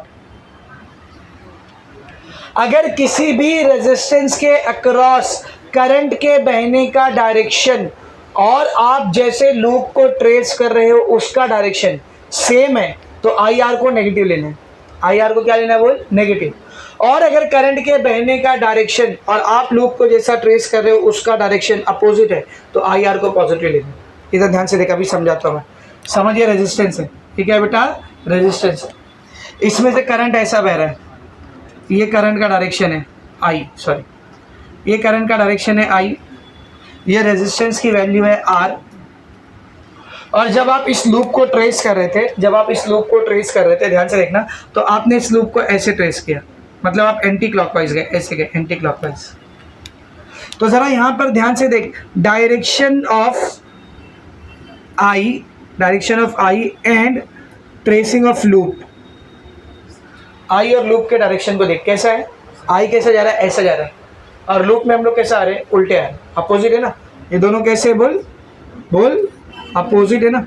तो जब भी ऐसा होगा, अपोजिट होगा, तो हम लोग आई आर को क्या कंसिडर करेंगे बेटा, पॉजिटिव कंसिडर करेंगे। क्या कंसिडर करेंगे बोल, पॉजिटिव कंसिडर। अपोजिट रहेगा तो पॉजिटिव और सेम रहेगा तो ये देख, ये रेजिस्टेंस है आर, यहां से करंट बह रहा था आई, ठीक है। आपने लूप को ट्रेस किया क्लॉकवाइज, कैसे ट्रेस किया बोल, क्लॉकवाइज, ये लूप का डायरेक्शन। अब जरा ध्यान से देख, इस रेजिस्टेंस के अक्रॉस करंट का डायरेक्शन कैसा है, ऐसा। उस रेजिस्टेंस के अक्रॉस हम लोग लूप को कैसा ट्रेस करें, ऐसा। कैसा दिख रहा है दोनों, सेम। तो यहाँ पर आई आर की वैल्यू क्या लेंगे हम लोग, माइनस करेंगे, ठीक है ना। तो direction of I and loop, ये कैसा है बेटा, सेम। तो यहाँ पर आई आर की वैल्यू क्या रहेगी बोल, माइनस रहेगी, आई आर की वैल्यू नेगेटिव है। ये साइन कन्वेंशन समझा रहे सबको अच्छे से, अभी इस पे अप्लाई करेंगे तो और अच्छे से समझेंगे। तो एकदम सिंपल है, जब भी लूप और करंट सेम डायरेक्शन में तो नेगेटिव, अपोजिट डायरेक्शन में तो पॉजिटिव। इसको याद कैसे रखने वाले, अपोजिट, सेम, पॉजिटिव, नेगेटिव। अगर इसमें नोटिस करोगे तो पी देखो, पी किसमें आ रहा है, अपोजिट में और पॉजिटिव। तो अपोजिट डायरेक्शन रहेगा तो पॉजिटिव, तो जाहिर सी बात है बचा गया, सेम डायरेक्शन रहेगा तो नेगेटिव, समझा। तो अपोजिट का पी पॉजिटिव दे रहा है आपको, अपोजिट का पी क्या दे रहा है, पॉजिटिव। तो करंट और लूप अपोजिट डायरेक्शन में, पी फॉर पॉजिटिव, करंट और लूप सेम डायरेक्शन में नेगेटिव, समझा। ये हो गया किसके लिए बेटा, ये हो गया किसके लिए बोल, पोटेंशियल डिफरेंस के लिए। ये हो गया किसके लिए, पोटेंशियल डिफरेंस के लिए। अभी बारी किसकी बेटा, ईएमएफ की। तो ईएमएफ के लिए भी एकदम सिंपल सा ट्रिक है, सब लोग ध्यान से देखेंगे। ईएमएफ के लिए भी एकदम सिंपल सा ट्रिक है। आप किसी बैटरी के अक्रॉस जा रहे थे लूप को ट्रेस करते वक्त, देख मैंने इधर एक बैटरी लिया है, इसका ईएमएफ है एप्सिलॉन, यहाँ पे भी मैंने सेम बैटरी लिया है, इसका ईएमएफ है एप्सिलॉन। इधर मैं क्या कर रहा हूँ, लूप को ना ऐसा क्लॉकवाइज ट्रेस कर रहा हूँ, और यहाँ पे क्या कर रहा हूँ, लूप को एंटी क्लॉकवाइज ट्रेस कर रहा हूँ। तो यहाँ पे लूप कैसा ट्रेस हो रहा है, देख, पॉजिटिव से नेगेटिव की साइड, और यहाँ पर लूप कैसा ट्रेस हो रहा है, नेगेटिव टर्मिनल से पॉजिटिव टर्मिनल। फिर से यहाँ पे लूप कैसा ट्रेस हो रहा है, पॉजिटिव टर्मिनल से नेगेटिव टर्मिनल पे, और यहाँ पे लूप कैसा ट्रेस हो रहा है, नेगेटिव टर्मिनल से पॉजिटिव टर्मिनल। तो आपको याद क्या रखना है मालूम, आपकी भाषा में लिखता हूँ मैं इधर व्हाट्सएप लैंग्वेज में, जो टर्मिनल बाद में आए वो साइन, लूप को ट्रेस करते वक्त जो टर्मिनल बाद में आएगा वही साइन लेनी है। ये देखिए बड़ी वाली लाइन पॉजिटिव टर्मिनल को दिखाते हैं और छोटी वाली लाइन नेगेटिव को। तो जब आप यहाँ पे लूप को ट्रेस कर रहे हो, यहाँ से यहाँ जा रहे हो, बाद में कौन सा टर्मिनल आया, नेगेटिव, यहाँ पे ईएमएफ कैसा लेंगे हम लोग, नेगेटिव लेंगे। यहाँ पे लूप ऐसा ट्रेस हो रहा है ना, जब ऐसा आ रहे हो तो बाद में कौन सा टर्मिनल आ रहा है, पॉजिटिव, ईएमएफ को पॉजिटिव। आपके टेक्स्ट बुक में पहले और बाद में नहीं लिखा है, लिखा भी नहीं रहेगा, वो व्हाट्सएप की लैंग्वेज थोड़ा ना लिखा। तो आप सोचोगे सर आफ्टर और बिफोर दिया रहेगा, नहीं, वहाँ पे ऐसा दिया है कि जब भी लूप को नेगेटिव टर्मिनल से पॉजिटिव टर्मिनल की तरफ ट्रेस किया जाता है तो ईएमएफ पॉजिटिव लेते हैं, और पॉजिटिव टर्मिनल से नेगेटिव टर्मिनल की तरफ ट्रेस किया जाता है तो नेगेटिव लेते हैं। पर मैं ऐसा नहीं याद करा रहा, मैं आपको कैसे याद करा रहा हूँ, लूप को ट्रेस कर रहे हैं, जो टर्मिनल बाद में आ रहा है वही साइन लेंगे, पॉजिटिव टर्मिनल बाद में आए तो प्लस साइन लेंगे, नेगेटिव टर्मिनल बाद में आए तो माइनस साइन। ये 4 साइन कन्वेंशन आपको याद रखनी है, ये भूलना नहीं, आप ये आपको याद, ठीक है। तो इन साइन कन्वेंशन में अगर आप लोग देखोगे तो ये दोनों IR का साइन कन्वेंशन है और ये दोनों EMF का साइन कन्वेंशन। फिर से बताता हूँ, रेजिस्टेंस के लिए कैसा है, अगर करंट का डायरेक्शन लूप का डायरेक्शन सेम है तो IR को नेगेटिव लेना है, करंट का डायरेक्शन लूप का डायरेक्शन अपोजिट है तो IR को पॉजिटिव लेना है। EMF में कैसा है, लूप को ट्रेस करते वक्त बैटरी का जो टर्मिनल बाद में आ रहा है वही साइन लेगा, बैटरी का पॉजिटिव टर्मिनल बाद में आया तो प्लस लेगा, बैटरी का नेगेटिव टर्मिनल बाद में आया तो माइनस लेगा। अब इसको समझते हैं एक एग्जाम्पल के जरिए, ताकि पिक्चर पूरी तरीके से क्या हो जाए बेटा, क्लियर हो जाए। एक एग्जाम्पल के जरिए इसको समझते हैं। तो सब लोग यहाँ पर बोर्ड पर ध्यान से देखो, ये आपके सामने एक सर्किट डायग्राम है, एक इलेक्ट्रिकल नेटवर्क है। कितने लूप बन रहे बेटा यहाँ पर, 3 लूप, तीनों लूप में KVL को अप्लाई कर। पहला लूप लेते ये वाला, पहला लूप मैंने ये ले लिया, ठीक है, दिस इज लूप 1। बोल क्लॉकवाइज लो एंटी क्लॉकवाइज लो, जैसा आप बोलो, कैसा लेंगे बोल, क्लॉकवाइज, चलो ठीक है, ये ले क्लॉकवाइज, ये क्लॉकवाइज। तो ये पहला लूप है, ठीक है ना। सर्कल से कंफ्यूज हो रहे तो स्क्वायर बना लो, चलेगा।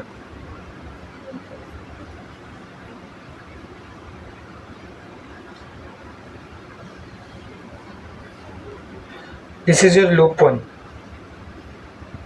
क्लॉकवाइज लिए, ठीक है। लूप का नाम क्या है, बोलो जल्दी बोलो, BCDFB। तो ऐसा लिखेंगे हम लोग, अप्लाइंग KVL, ध्यान दे रहे, अप्लाइंग KVL टू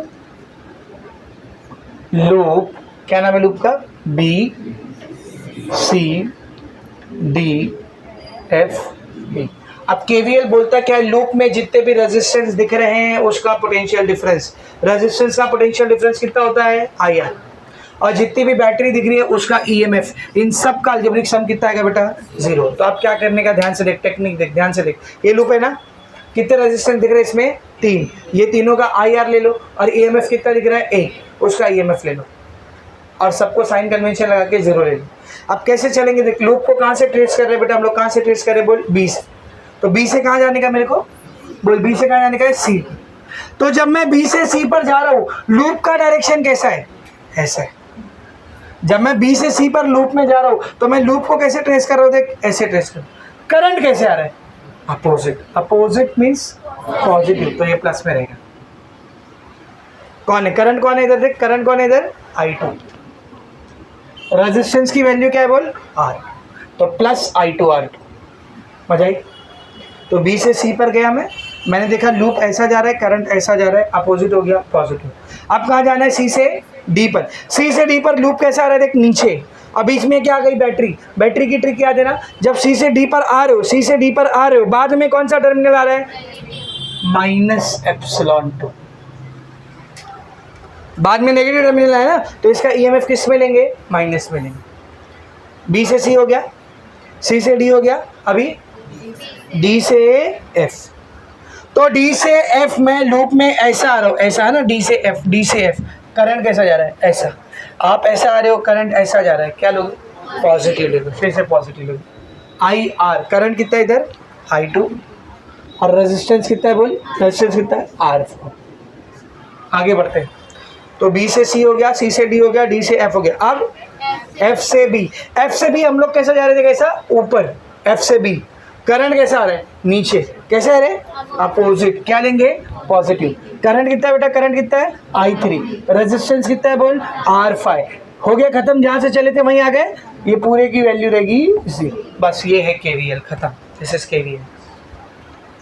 समझा, इफ़ यू अंडरस्टैंड इट, आपको अगर ट्रिक समझ में आ गई है, टेक्निक समझ में आ गई है, मेथड समझ में आ गया, it's like a game for you, एक गेम की तरह है।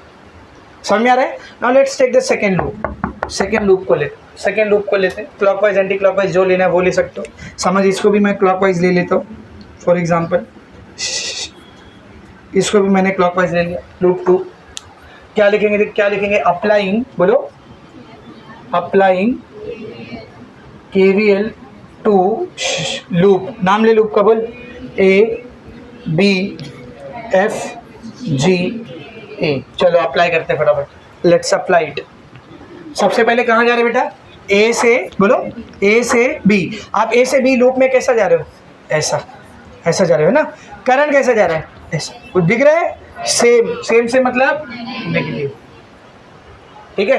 क्या लेने का, आई आर। आई कितना है इधर, आई वन, और रेजिस्टेंस कितना है, आर वन। आगे बढ़ते हैं, ठीक है। ए से बी हो गया। अभी बी से एफ। बी से एफ हम लोग कैसा आ रहे हैं, नीचे। करंट भी कैसा आ रहा है, नीचे। क्या है, सेम सेम। क्या लेंगे, नेगेटिव। I R. आई कौन सा बेटा इधर, आई थ्री। आर कौन सा है, आर फाइव। Very good. तो ए से बी हो गया, बी से एफ हो गया। अभी एफ से जी। एफ से जी हम लोग कैसा आ रहे थे, कैसा। करंट भी कैसा आ रहा है, सेम, नेगेटिव, ठीक है ना, माइनस। आई कौन सा बेटा इधर, आई वन। आर कौन सा है, आर थ्री।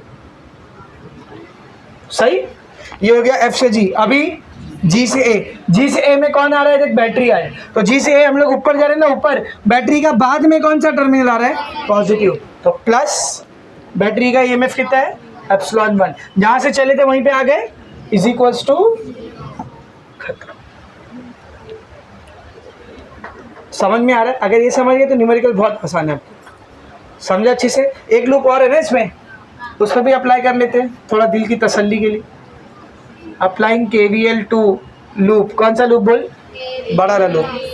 कैसा लूप को, क्लॉकवाइज एंटी क्लॉकवाइज कैसा लेने के बोल, बोलो।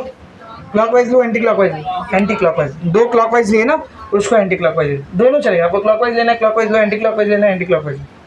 समझ में आ रहा है, आंसर सेम ही आएगा आपका। अब आप सोचोगे सर ऐसा कैसे सेम आएगा, क्लॉकवाइज ले रहे हैं अगर पॉजिटिव आ रहा है, एंटी क्लॉकवाइज लेने पर नेगेटिव आएगा। नहीं नहीं नहीं नहीं, आपने इसको क्लॉकवाइज लिए। जब आपने क्लॉकवाइज लिया तो ये तीनों माइनस में आ रहा है और ये प्लस में आ रहा है। अपने आप क्या होगा, मान लीजिए जब आप एंटी क्लॉकवाइज लोगे ना, तो ये तीनों प्लस में आ जाएगा और वो माइनस में। बात एक ही है, बात एक ही है। ये पूरा उठा के वहाँ ले जाओ, तो ये जो तीनों माइनस में उधर गया तो प्लस, और ये जो प्लस में वहाँ गया तो माइनस। बात तो सेम है ना, बात तो सेम है ना। तो चाहे क्लॉकवाइज लूप लो, चाहे एंटी क्लॉकवाइज लूप लो, फाइनल आंसर, फाइनल रिजल्ट क्या आता है, सेम। साइन चेंज होता है तो ऐसा साइन चेंज हो गई, गलत हो गया, नहीं। एक साथ सबकी साइन चेंज होगी ना, तो फर्क नहीं पड़ता उस पर। समझ में आ रहा अच्छे से। तो तीसरा लूप लेते हैं। तो लेट्स से तीसरा लूप मैंने ये ले लिया, ये तीसरा लूप ऐसा। एंटी क्लॉकवाइज ले रहा हूँ इसको मैं, ठीक है। Anti clockwise. चल फटाफट लूप का नाम बता। लूप बोल बोल बोल बोल बोल। Loop C B A G F D C। जहाँ से चले थे वहीं आएंगे, तभी लूप का नाम खत्म होगा। अब अप्लाई करते KVL। सबसे पहले कहाँ जाना है, C से B। देख देख देख देख, C से B। आप कैसे जा रहे हो, ऐसा। करंट भी कैसे जा रहा है, ऐसे जा रहा है, सेम सेम, मतलब negative, minus. I R. I कितना बेटा इधर, I2। आर कितना बेटा इधर, R2। वेरी गुड, आगे बढ़ते हैं। तो C से B हो गया। अभी B से A। B से A आप कैसा आ रहे हो, ऐसा। B से A, B से A। करंट कैसा आ रहा है, अपोजिट, मतलब पॉजिटिव। I R. आई कितना है बोला, आई कितना है, I1। आर कितना है, R1।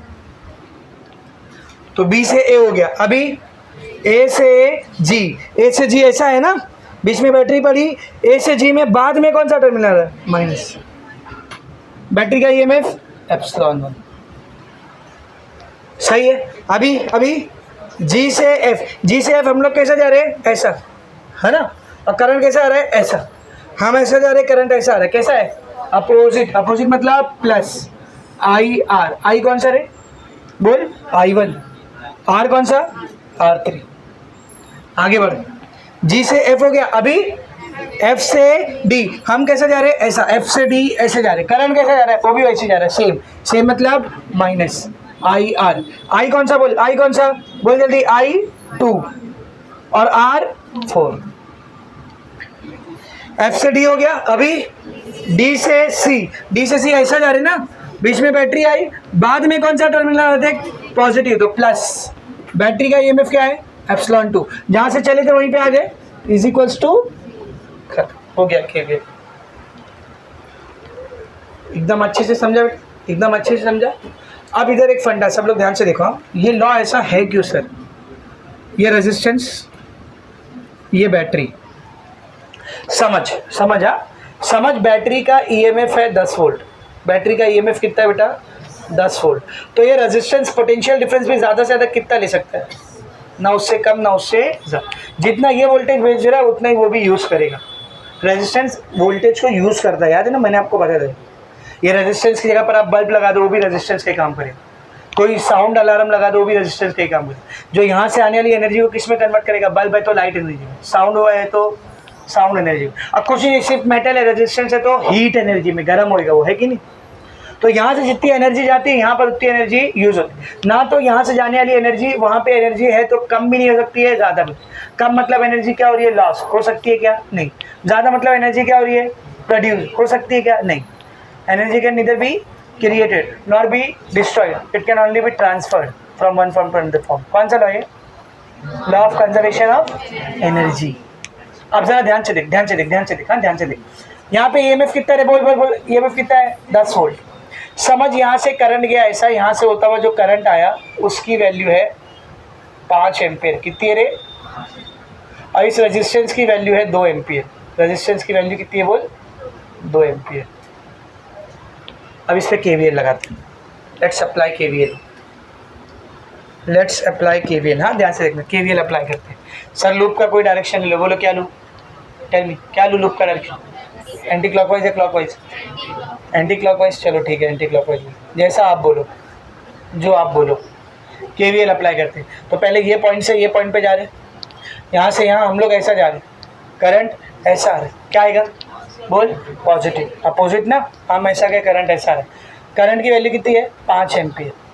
रेजिस्टेंस कितना है? 2। सही है। यहाँ से यहाँ हो गया, इधर से इधर ना बैटरी है ना रेजिस्टेंस है, छोड़ दो उसको। यहाँ से यहाँ क्या दिखी? बैटरी। बाद में कौन सा टर्मिनल आया? नेगेटिव। ईएमएफ कितना है उसका? 10। यहाँ से यहाँ कुछ नहीं, जहाँ चले थे वहीं पहुँच गए, इज इक्वल्स टू 0। 5 दूनी 10, ये -10 उधर गया तो +10। ये वाला 10 किससे आया था? रेजिस्टेंस से। ये वाला 10 किससे आया? ईएमएफ। दोनों इक्वल आ रहा है। बात ही है ये ना कि ईएमएफ जितना वोल्टेज देगा रेजिस्टेंस उतना ही वोल्टेज यूज़ करेगा, ना ज़्यादा ना कम। क्योंकि ये वोल्टेज के फॉर्म में जितनी एनर्जी सप्लाई कर रहा है, रेजिस्टेंस वोल्टेज के फॉर्म में उतनी एनर्जी क्या करेगा? यूज़ करेगा। कौन सा लॉ है ये? Law of conservation of energy. यानी केवीएल और किसी चीज़ की वजह से नहीं आया, केवीएल और किसी चीज़ को सपोर्ट नहीं कर रहा है। किसको सपोर्ट कर रहा है बोल? Law of conservation of energy. यार जाहिर सी बात है, किसी भी लूप में बैटरी जितना ईएमएफ दे रही है, सारे रेजिस्टेंस का पोटेंशियल डिफरेंस मिलाकर उतना ही वोल्टेज आना चाहिए। क्योंकि बैटरी जितना देगी रेजिस्टेंस उतना यूज़ करेगी, ना ज़्यादा ना कम। कौन सा law? Law of conservation of energy. तो केसीएल किसकी वजह से आता है? Law of conservation of charge की वजह से। और KVL law of conservation of energy की वजह से। समझा? KCL is supported by law of conservation of charge and KVL is supported by law of conservation of energy। यहाँ पर आपका KVL फिनिश हो गया। और ये जो law of conservation of charge, law of conservation of energy का फंडा मैंने पढ़ाया, वो दोनों का मिला के यहाँ पे दिया। रिमेंबर दिस के पॉइंट पे। पहले पैराग्राफ में समझा कि KCL law of conservation of charge को समझा रहा है, और दूसरे पैराग्राफ में समझा है कि KVL law of conservation of energy को समझा रहा है। समझ में आ रहा है अच्छे से? अब इसके बाद अपने को किरचॉफ के दोनों लॉ का इस्तेमाल करके न्यूमेरिकल सॉल्व करने हैं। तो यहाँ पर आपको दिया step usually followed while solving. मैं नहीं पढ़ा रहा ये सब, है खत्म। सीधा न्यूमेरिकल सॉल्व करते, देखते क्या क्या स्टेप है। इसको रट्टा मार के कौन जाएगा? वो पूछता भी नहीं कोई, सीधा न्यूमेरिकल सॉल्व करना है। तो नेक्स्ट पेज पे आपको 2 न्यूमेरिकल्स दिए हुए हैं, 9.2 और 9.3।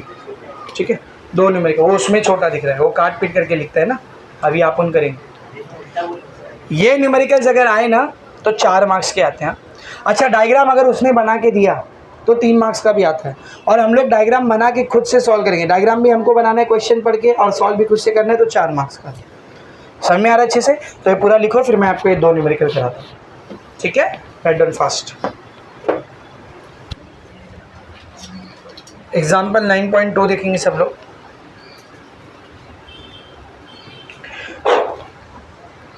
क्या लिखा है देखो, 2 batteries of 7 volt and 13 volt. 2 battery है, एक 7 वोल्ट की और एक 13 वोल्ट की है। एंड इंटरनल रेजिस्टेंसेस, दोनों का इंटरनल रेजिस्टेंस वे। पहली बैटरी का कितना देख, 1 ओम एंड 2 ओम रिस्पेक्टिवली। पहली बैटरी का 1 ओम और दूसरी बैटरी का 2 ओम। यानी जो 7 वोल्ट वाली बैटरी है उसका इंटरनल रेजिस्टेंस 1 ओम है और जो 13 वोल्ट वाली बैटरी है उसका internal resistance 2 ohm. Respectively are connected in parallel. इन दोनों बैटरीज को पैरेलल में कनेक्ट किया गया है। किसके साथ देख? विथ अ रेजिस्टेंस ऑफ 12 ओम। किसके साथ बेटा? एक रेजिस्टेंस के साथ जिसकी वैल्यू कितनी है? 12 ओम। आगे देखो, ठीक है, पहले इतना डायग्राम बनाते फिर आगे बढ़ते। इधर देख, पहली बैटरी बनाता हूं मैं। This is the first battery, ठीक है। इसका ईएमएफ ले लेता हूं मैं ε1। अब इंटरनल रेजिस्टेंस दिया है ना, तो इसके जस्ट बाजू में इंटरनल रेजिस्टेंस दिखा दो जिसका नाम रखेंगे हम लोग स्मॉल r1। याद है इंटरनल रेजिस्टेंस को हम लोग किससे दिखाते हैं? Small r। तो ये जो बनी ये अपनी पहली बैटरी बन गई। दिस इज फर्स्ट बैटरी, ठीक है। अब इसके पैरेलल में एक और बैटरी लो। इसका ईएमएफ कितना लेता हूं मैं? ε2। इसका खुद का इंटरनल रेजिस्टेंस ले लेंगे हम लोग स्मॉल r2।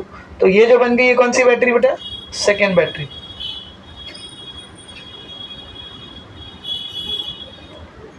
तो ये मैंने दो बैटरी दिखा दिया। अब इन दोनों बैटरी को पैरेलल में कनेक्ट करना है किसके साथ? एक रेजिस्टेंस के साथ। इस रेजिस्टेंस को मैं कैपिटल R ले लेता हूँ। क्या ले लेता हूँ बोल? Capital R। चल वैल्यूज बता। पहली बैटरी का ईएमएफ कितना दिया हुआ है? देख 7 वोल्ट ना, और उसका इंटरनल रेजिस्टेंस R1 कितना दिया है? 1 ओम। Very good. दूसरी बैटरी का ईएमएफ कितना दिया है? 13 वोल्ट। Very good. और उसका इंटरनल रेजिस्टेंस 2 ओम। और ये जो बाहर से रेजिस्टेंस लगा है पैरेलल में उसकी वैल्यू, तो जो डेटा दिया हुआ था उसको लिख दिया और डायग्राम भी बना दिया। तो देख यहाँ पे डायग्राम दिया हुआ नहीं था, हमने खुद पढ़ के बनाया। आगे पढ़ो, उसने क्या बोला है? Find the current through each branch of circuit. Her branch of circuit, यहाँ से यहाँ से यहाँ से कितना करंट बह रहा है वो करंट की वैल्यू निकालना है। Find the current through each branch of circuit and the potential difference across 12 ohm resistance. Her branch से करंट निकालना है और ये जो 12 ओम वाला है जो आर दिख रहा है इसके अक्रॉस क्या निकालना है? Voltage, potential difference. Potential difference मतलब वोल्टेज। ये चीजें अपने को निकालनी। पहले करंट दिखाते हैं। बैटरी से करंट हमेशा कहाँ से निकलता है? पॉजिटिव टर्मिनल से, है ना। तो देख यहाँ से करंट निकलेगा, ये पहली वाली बैटरी से निकल रहा है, इसको I1 बोल देता हूँ। यहाँ से भी करंट निकलेगा, ये दूसरी वाली बैटरी से निकल रहा है, इसको I2। यहाँ से I1 आया, ये I1 नीचे आएगा। इस पॉइंट पर आके क्या होगा बोल? I1 और I2 मिल गए। देख ना, ऊपर से I1 आ रहा है, यहाँ से I2 आ रहा है, दोनों मिल गए और मिलकर एक नया करंट बनेगा। नाम क्या देते हैं इसको? I3। अब ये I3 करंट आगे भी जाएगा, I3 यहाँ भी आएगा, I3। इस पॉइंट पर आने के बाद क्या होगा बोल? ये I3 फिर से बढ़ जाएगा। I1 I2 मिलके I3 बना था ना, तो I3 टूटेगा तो वापस I1 है। इससे I1 निकला था तो यहाँ पे आएगा भी कौन? I1। इससे I2 निकला था तो यहाँ पे आएगा भी कौन? I2। तो ये करंट का डायरेक्शन भी हमने खुद से दिखे, उसने कुछ नहीं दिया था। यहाँ से I1 निकला, यहाँ से I2 निकला, दोनों मिलके I3 बने। बाद में I3 टूट के वापस I1 इधर, I2 इधर, जहाँ से चला वहीं आ गया करंट। तो ये हमने दिखा दिया। अब अपने को क्या क्या निकालना है? ईच ब्रांच का करंट, हर ब्रांच का करंट, यानी I1 भी निकालना है, I2 भी निकालना है और I3 भी। I1 I2 I3 तीनों करंट हमको निकालना है। और ये जो कैपिटल R दिख रहा है इसके अक्रॉस जो पोटेंशियल डिफरेंस रहेगा वो भी निकालना है। तो इसको मैं ऐसा लिख रहा हूँ, पोटेंशियल डिफरेंस को V से दिखाते। किसके अक्रॉस निकाल रहे? कैपिटल R के अक्रॉस, तो V R। ये चार चीजें मुझे कैलकुलेट करनी है। क्वेश्चन समझा बेटा? अब मुझे बताना इधर पे करंट कितने निकालने हैं? 3।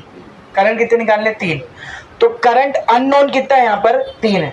तो कोशिश ये करने का कि अननोन करंट की वैल्यू 2 ही हो, 3 ना हो, 2 ही हो।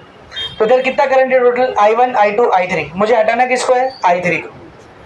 कुछ ऐसा करो कि I3 अपने आप चेंज हो जाए I1 I2 में। किसमें? I1 I2 में।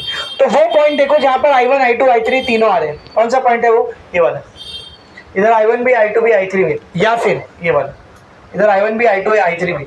इधर पे हम लोग अप्लाई करेंगे KCL। तो पहला स्टेप यही होता है, करंट की क्वांटिटी कम करना, 2 करना, 2 से ज्यादा नहीं होना है। वो किसके जरिए होगा? KCL के जरिए। तो पहले हर पॉइंट को नाम दे देते हैं। बोलो, नाम बोलो। A B C D, ये F। वेरी गुड, ये नहीं लेना, जी। तो या तो जी जंक्शन को लेंगे या फिर सी जंक्शन। तो मैं क्या लिखूंगा देख, अप्लाइंग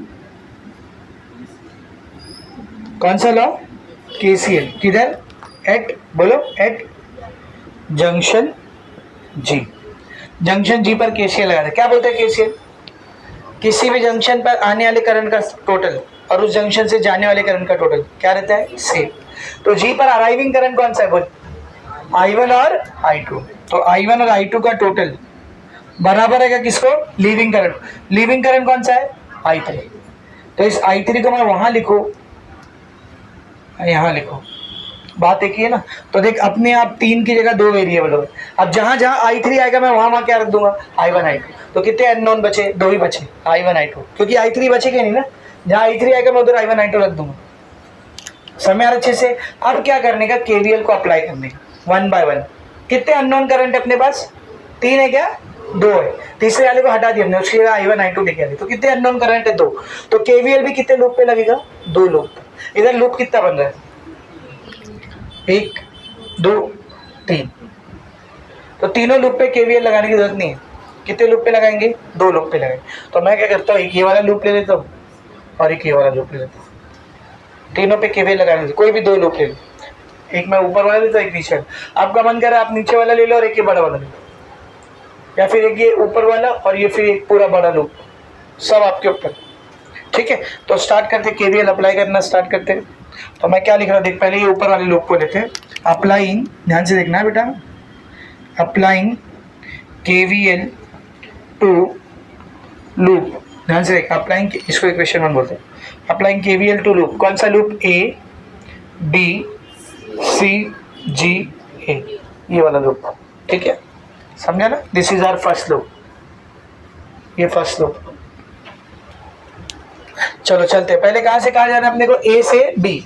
ए से बी में कौन पढ़ रहा है, ए से बी में कौन आ रहा है, एक बैटरी एक रेजिस्टेंस, दोनों को लेंगे। इंटरनल रेजिस्टेंस भी खुद भी क्या है, एक रेजिस्टेंस ही है, तो उसको एज अ रेजिस्टेंस ट्रीट करोगे आप। तो ए से बी में कौन कौन आ रहा है, एक बैटरी और एक रेजिस्टेंस। तो पहले बैटरी आ रही है, तो जब ए से बी जा रहे हो, बैटरी का बाद में कौन सा टर्मिनल है, नेगेटिव, तो माइनस। बैटरी का ईएमएफ कितना है, एप्सिलॉन 1। अब रेजिस्टेंस को देखिए, रेजिस्टेंस को, आप ए से बी ऐसा जा रहे हो, करंट कैसा आ रहा है, ऐसा। आप ऐसा जा रहे हो, करंट ऐसा आ रहा है, क्या है, अपोजिट। अपोजिट है तो प्लस। करंट कितना है इधर, I1, और रेजिस्टेंस की वैल्यू क्या है, स्मॉल r1। करेक्ट है, ए से बी हो गया। अभी बी से सी, बी से सी ना बैटरी है ना रेजिस्टेंस है, छोड़ो। अभी सी से जी, सी से जी कौन आ रहा है, रेजिस्टेंस भी आ रहा है और बैटरी भी है। पहले रेजिस्टेंस आ रहा है, तो हम लोग सी से जी कैसा जा रहे हैं बेटा, ऐसा जा रहे हैं। और करंट भी कैसे जा रहा है, वैसे ही जा रहे हैं। क्या करोगे, माइनस। करेक्ट है, करंट कितना है इधर, I2, रेजिस्टेंस कितना है, R2। अब नेक्स्ट कौन है, बैटरी। हम लोग सी से जी ऐसा जा रहे हैं ना, ऐसा। बैटरी का बाद में कौन सा टर्मिनल आ रहा है, पॉजिटिव, तो प्लस। ईएमएफ कितना है उसका, एप्सिलॉन 2। अभी जी से ए कुछ भी है क्या, जहां चले थे वहां आ गए ना, इज इक्वल्स टू, अब जो जो पता है उसकी वैल्यू पुट कर, माइनस एप्सिलॉन 1 कितना है बेटा, 7, प्लस I1 मालूम है क्या, नहीं मालूम। स्मॉल r1 कितना है, वो 1, प्लस, सॉरी माइनस I2 मालूम है क्या, नहीं मालूम। ठीक है, R2, what is the value of R2, बोल, R2 कितना है, 2। फिर प्लस एप्सिलॉन 2, एप्सिलॉन 2 कितना है, 13, इज इक्वल्स टू 0। क्या बन जाएगा देखिए, 1 into I1, I1, minus 2 into I2, 2I2, plus 13 minus 7, कितना आएगा बोल, प्लस 13 माइनस 7 प्लस 6, कितना बेटा, प्लस 6, इज इक्वल्स टू 0। ये प्लस 6 को उधर लेके जाएंगे तो I1 minus 2I2 is equals to minus 6, equation number 2।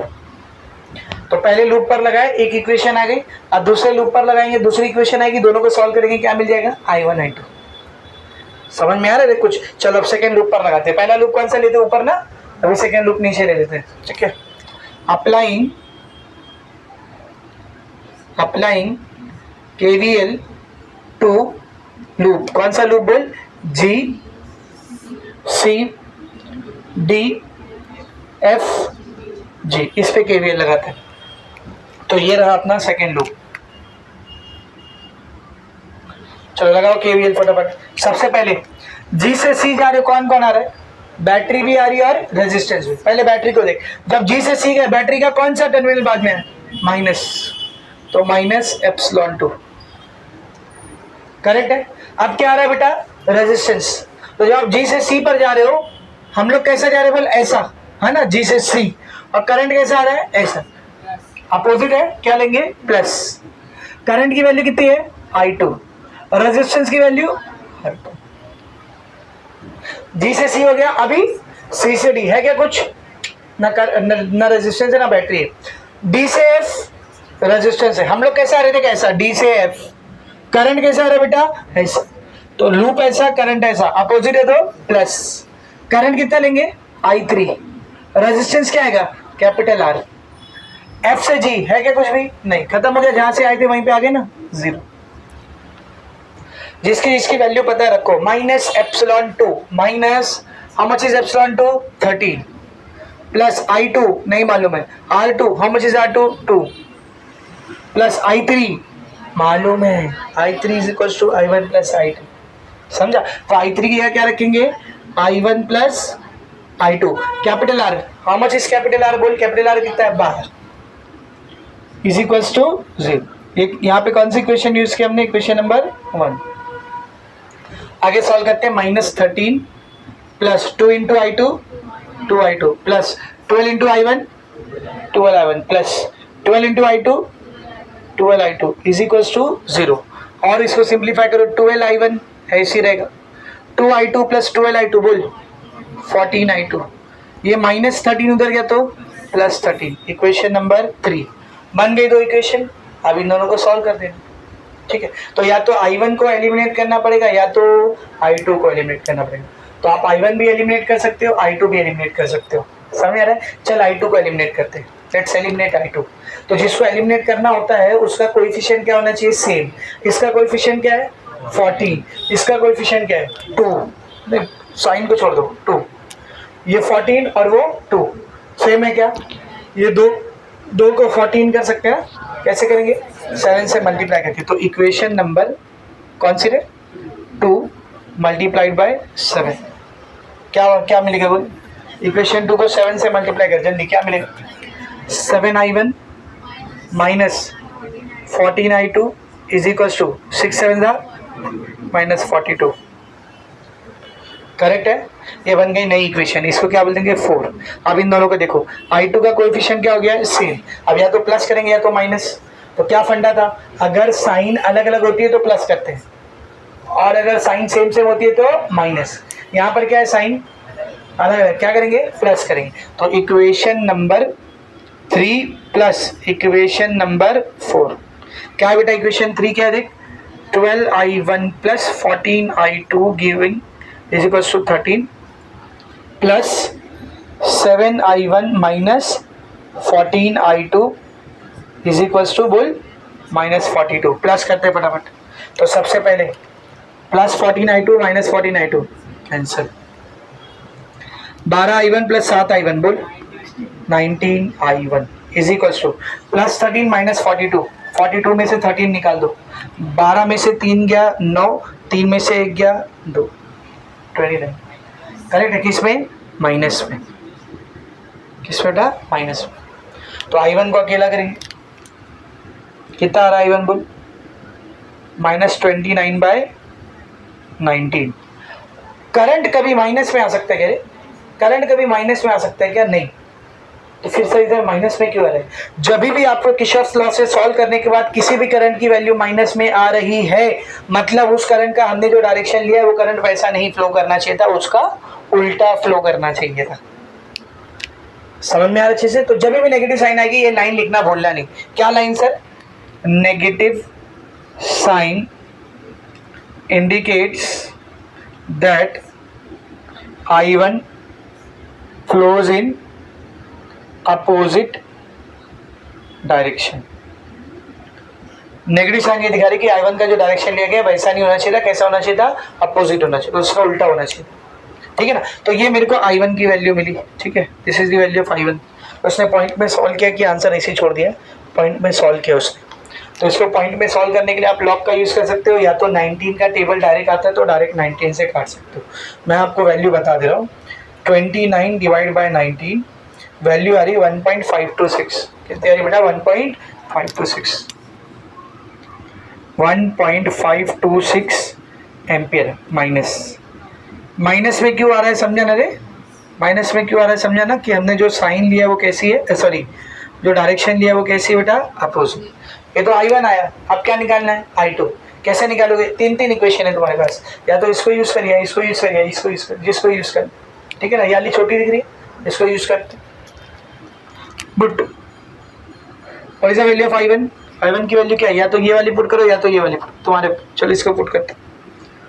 -29/19 in equation number 2, और ये माइनस बोलना नहीं है वरना आंसर रॉन्ग हो जाएगा, ठीक है।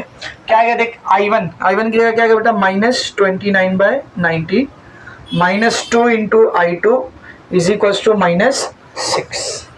ये -2 I2 दिख रहा है ना, ये उधर जाएगा तो प्लस, तो -29/19, ठीक है। ये -2 I2 इधर आएगा तो बोलना +2 I2, और ये -6 उधर गया तो +6। अब बेटा ये 2 I2 को ऐसे रहने दे, ये +6 को भी ऐसे रहने दे, ये -29/19 की अभी वैल्यू निकाले ना, कितना है बोलना? 1.526, ठीक है ना। या चाहिए तो आप डायरेक्ट इसी वैल्यू को पुट करो, चलेगा। 1.526, ठीक है। तो देख, ये 2 I2 ऐसे ही, ये 6 पहले लिखा, माइनस ये लिखा, इसको माइनस करते हैं। 6.00 माइनस 1.526, 5 9 9 10, 4 7 4 4, कितना आ रहा है बोल? 4.474। ये 2 I2 की वैल्यू आ रही है ना। I2 को अकेला करो, ये 2 इधर मल्टीप्लाई कर रहा है, वहां आएगा तो डिवाइड करेगा। चल 2 से कैंसिल आउट करो, इसको कितना आएगा देख, 2 2 जा 4, 2 2 जा 4, 2 3 जा 6, 2 7 जा 14, कितना आ रहा है I2 इज इक्वल्स टू, बोलो I2 is equals to 2.237 ampere. अच्छा, इसका पॉजिटिव आंसर आ रहा है, मतलब इसका जो डायरेक्शन था वो सही है, यहाँ कुछ लिखने की जरूरत नहीं। कितने करंट निकालने थे अपने को? I1 I2 I3, अभी तो 2 ही आया, तीसरा कैसे निकालोगे, ठीक है ना। तो put I1 and I2 in equation 1। क्या थी equation 1? I3 is equals to I1 plus I2, कितना हो जाएगा ये? I3 is equals to I1, how much is I1? -1.526 plus I2 कितना है? 2.237। माइनस करते दोनों को, डायरेक्ट माइनस करो, चलेगा ना। क्या आएगा जरा ध्यान से देखा, क्या आएगा? 7 में से 6 गया 1, 3 में से 2 गया, बोल 3 में से 2 गया 1, 2 में से 5 नहीं जाता, 12 में से 5 गया 7, 1 में से 1 गया 0, पॉइंट के नीचे पॉइंट, और बड़ा नंबर प्लस में 0.711, कितना रहा बेटा? 0.711 एम्पियर। ये क्या आ गया मेरे को? I3। I1 निकालना था, I2 निकालना था, I3 निकालना था। सर ये रहा I1, सर ये रहा I2, और ये रहा I3, और क्या चाहिए था रे? VR, मतलब एक कैपिटल R, 12 ओम के रेजिस्टेंस के अक्रॉस वोल्टेज। तो बेटा according to Ohm's law, Ohm's शीशा ने बताया ना बेटा, ओम्स अंकल ही तो बताया ना रेजिस्टेंस कैसा निकालते हैं, वोल्टेज कैसा निकालते हैं रेजिस्टेंस का। क्या फॉर्मूला होता है वोल्टेज का? बोल V is equals to IR, और इसी V को मैंने क्या नाम दे दिया? VR। अब जरा VR के पास जा, मतलब R के पास जा, कैपिटल R के पास जा, और मुझे बताना वहां से करंट कौन सा फ्लो कर रहा है। बोलो बोलो, करंट कौन सा फ्लो कर रहा है वहां से? I3। तो यहाँ पर क्या आएगा बोल? I3 आएगा, I3 इंटू R। अब कुछ महान व्यक्ति यहाँ पर होंगे जो बोलेंगे सर लो पैसा आ रहा था करंट, अरे तुम KVL अप्लाई कर रहे, इधर ओम्स लॉ अप्लाई कर रहे हो। साइन कन्वेंशन KVL के लिए, ओम्स लॉ के लिए नहीं है। इधर चुपचाप वैल्यू लिखो, I3 into R, I3 into R, value put कर फटाफट। I3 कितना है? I3 कितना है? 711। कैपिटल आर कितना है 12, कैपिटल आर 12 है ना, 12 का 2 कैरी का 1, 12 का 12 और एक 13 का 3 कैरी का 1, 12 से 84 और एक 85 का 5 कैरी का 8, 12 इंटू 0 0 प्लस 8 8, 8.532। वोल्टेज का यूनिट क्या होता है रे, वोल्ट। ये आ गया आखिरी आंसर, समझा। 4 मार्क्स का न्यूमेरिकल दिया। पहले डायग्राम बनाए, करंट का डायरेक्शन डिसाइड किए, देख यही स्टेप्स वहाँ पे वर्ड में लिखे हुए। डायग्राम बनाए, करंट का एक डायरेक्शन डिसाइड किए, 3 करंट दिख रहा था, केसीएल लगा के तीसरे वाले को हटा दिए, उसकी जगह पर 2 को लेके आ गए। फिर कोई भी 2 लूप में केवीएल अप्लाई किए, 2 इक्वेशन मिली, उसको सॉल्व किए। आंसर अगर करंट का नेगेटिव में आ रहा है मतलब लिया गया डायरेक्शन गलत था, अपोजिट होना चाहिए था डायरेक्शन, ठीक है ना। इक्वेशन को सॉल्व किए, सारे करंट मिल गए और फिर वोल्टेज भी निकल गए। ऐसे वेरी मच क्लियर। ये हो गया आपको एग्जांपल नंबर 9.2। लिखो इसको फटाफट। गिवन नेटवर्क मतलब यहाँ पे सर्किट डायग्राम हमको बना के दे दिया है, तो जो डायग्राम वहाँ दिया हुआ है वही सेम मैंने यहाँ पर ड्रॉ कर दिया है, ठीक है। आगे देखेंगे, for the given network find the current through 4 ohm and 3 ohm resistance. 4 ohm और 3 ओहम के रेजिस्टेंस से जो करंट फ्लो कर रहा है उसको निकालना है। किधर है देखिए, ये ना 4 ओहम, इससे बहने वाला करंट मतलब कौन, I1 और I3। ये है 3 ओम, उससे बहने वाला करंट मतलब कौन, I2। यानी अपने को I1 I2 और I3 ये तीनों वैल्यू निकालना है, ठीक है ना। Find the current through 4 ohm and 3 ohm. Assume that the cell have negligible internal resistance. Cell के पास एक इंटरनल रेजिस्टेंस नहीं है, मतलब जैसा बना है वैसे यूज करना, बस खत्म, यही क्वेश्चन है। डायग्राम उसने बना के दे दिया है, अब बोल दिया I1 I2 I3 निकाल दो। Is it very much clear. एक काम करते हैं, रेजिस्टेंस को भी नाम दे देते हैं। लेट्स से ये जो 4 ओम है, यहाँ से I1 बह रहा है, इसको मैं R1 बोल देता हूँ, इसको R2 और इसको R3, ठीक है।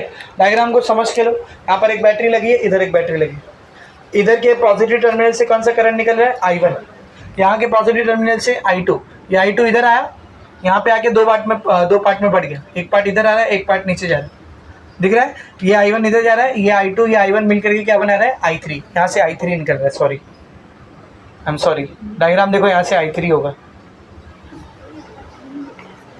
हाँ I3 है, आई एम सॉरी। अब उसने दिया है खुद से तो मैं लिख रहा हूँ, हम लोग करेंगे तो नहीं लिखने का, ठीक है। ध्यान से देखो, यहाँ से कौन सा करंट निकल रहा है बेटा, I1। यहाँ से कौन सा करंट निकल रहा है, I3। ये I3 इधर तक आया, यहाँ पे आके दो पार्ट में टूट गया, नीचे गया I1, यहाँ पे आया I2। ये I2 ये I1 इधर मिलके वापस से क्या बन गया, I3, और I3 बन के ऊपर गया। तो डायग्राम खुद से उसने दिया है, हमने नहीं लिया, वो खुद दिया है। जैसा डायग्राम दिया था वैसा मैंने बना दिया। I1 I2 I1 I2 I3 निकालना है, सेम वैसे सॉल्व करेंगे जैसा अभी किए थे। पहला मुद्दा क्या था कि करंट कितने होने चाहिए, 2 ही अननोन होने चाहिए। इधर कितने अननोन है, 3। तो तीसरे वाले को हटा के उसको पहले और दूसरे के टर्म्स में लेके आएंगे, जिसके लिए हम लोग किसका यूज़ करते हैं, KCL का। तो वो जंक्शन देखो जहाँ पर ये तीनों आ रहे हो, कौन सा जंक्शन है, देख F है, I3 I1 I2 तीनों आ रहे हैं, या फिर C है, I2 I1 I3 तीनों। तो C को लेते हैं, अप्लाइंग KCL एट, बोलो, जंक्शन C। पॉइंट नहीं लिखने का, जंक्शन लिखना। क्या बोलता है KCL, arriving current should be equal to leaving current. C पर अराइविंग करंट कौन सा है, सिर्फ I3, और लीविंग कौन सा है, I1 और I2। तो I3 बराबर रहेगा किसको, I1 प्लस I। ये आ गया मेरे को इक्वेशन नंबर। अब कोई भी 2 लूप लेंगे, उसको सॉल्व करेंगे, 2 इक्वेशन मिलेगी, आंसर आएगी। कौन सा 2 लूप लेंगे, देख एक ये वाला लूप ले लेते हैं, एक ये वाला ले लेते हैं, चलेगा ना, ठीक है। तो पहले फर्स्ट ऊपर वाला लूप लेते हैं, अप्लाइंग KVL टू लूप, कौन सा लूप, बोलो, A B C F, इसको KVL लगा दो। तो पहले A से B जा रहे, कौन आ रहा है, बैटरी। बाद में कौन सा टर्मिनल, देख पॉजिटिव, तो ये E1 किस में रहेगा, प्लस। अभी B से C में कुछ भी नहीं, C से F में रेजिस्टेंस है, हम लोग ऐसा जा रहे, और करंट भी वैसे ही जाए, क्या लेंगे, minus I into R. I कौन सा बेटा इधर, I2, और R कौन सा है, R2।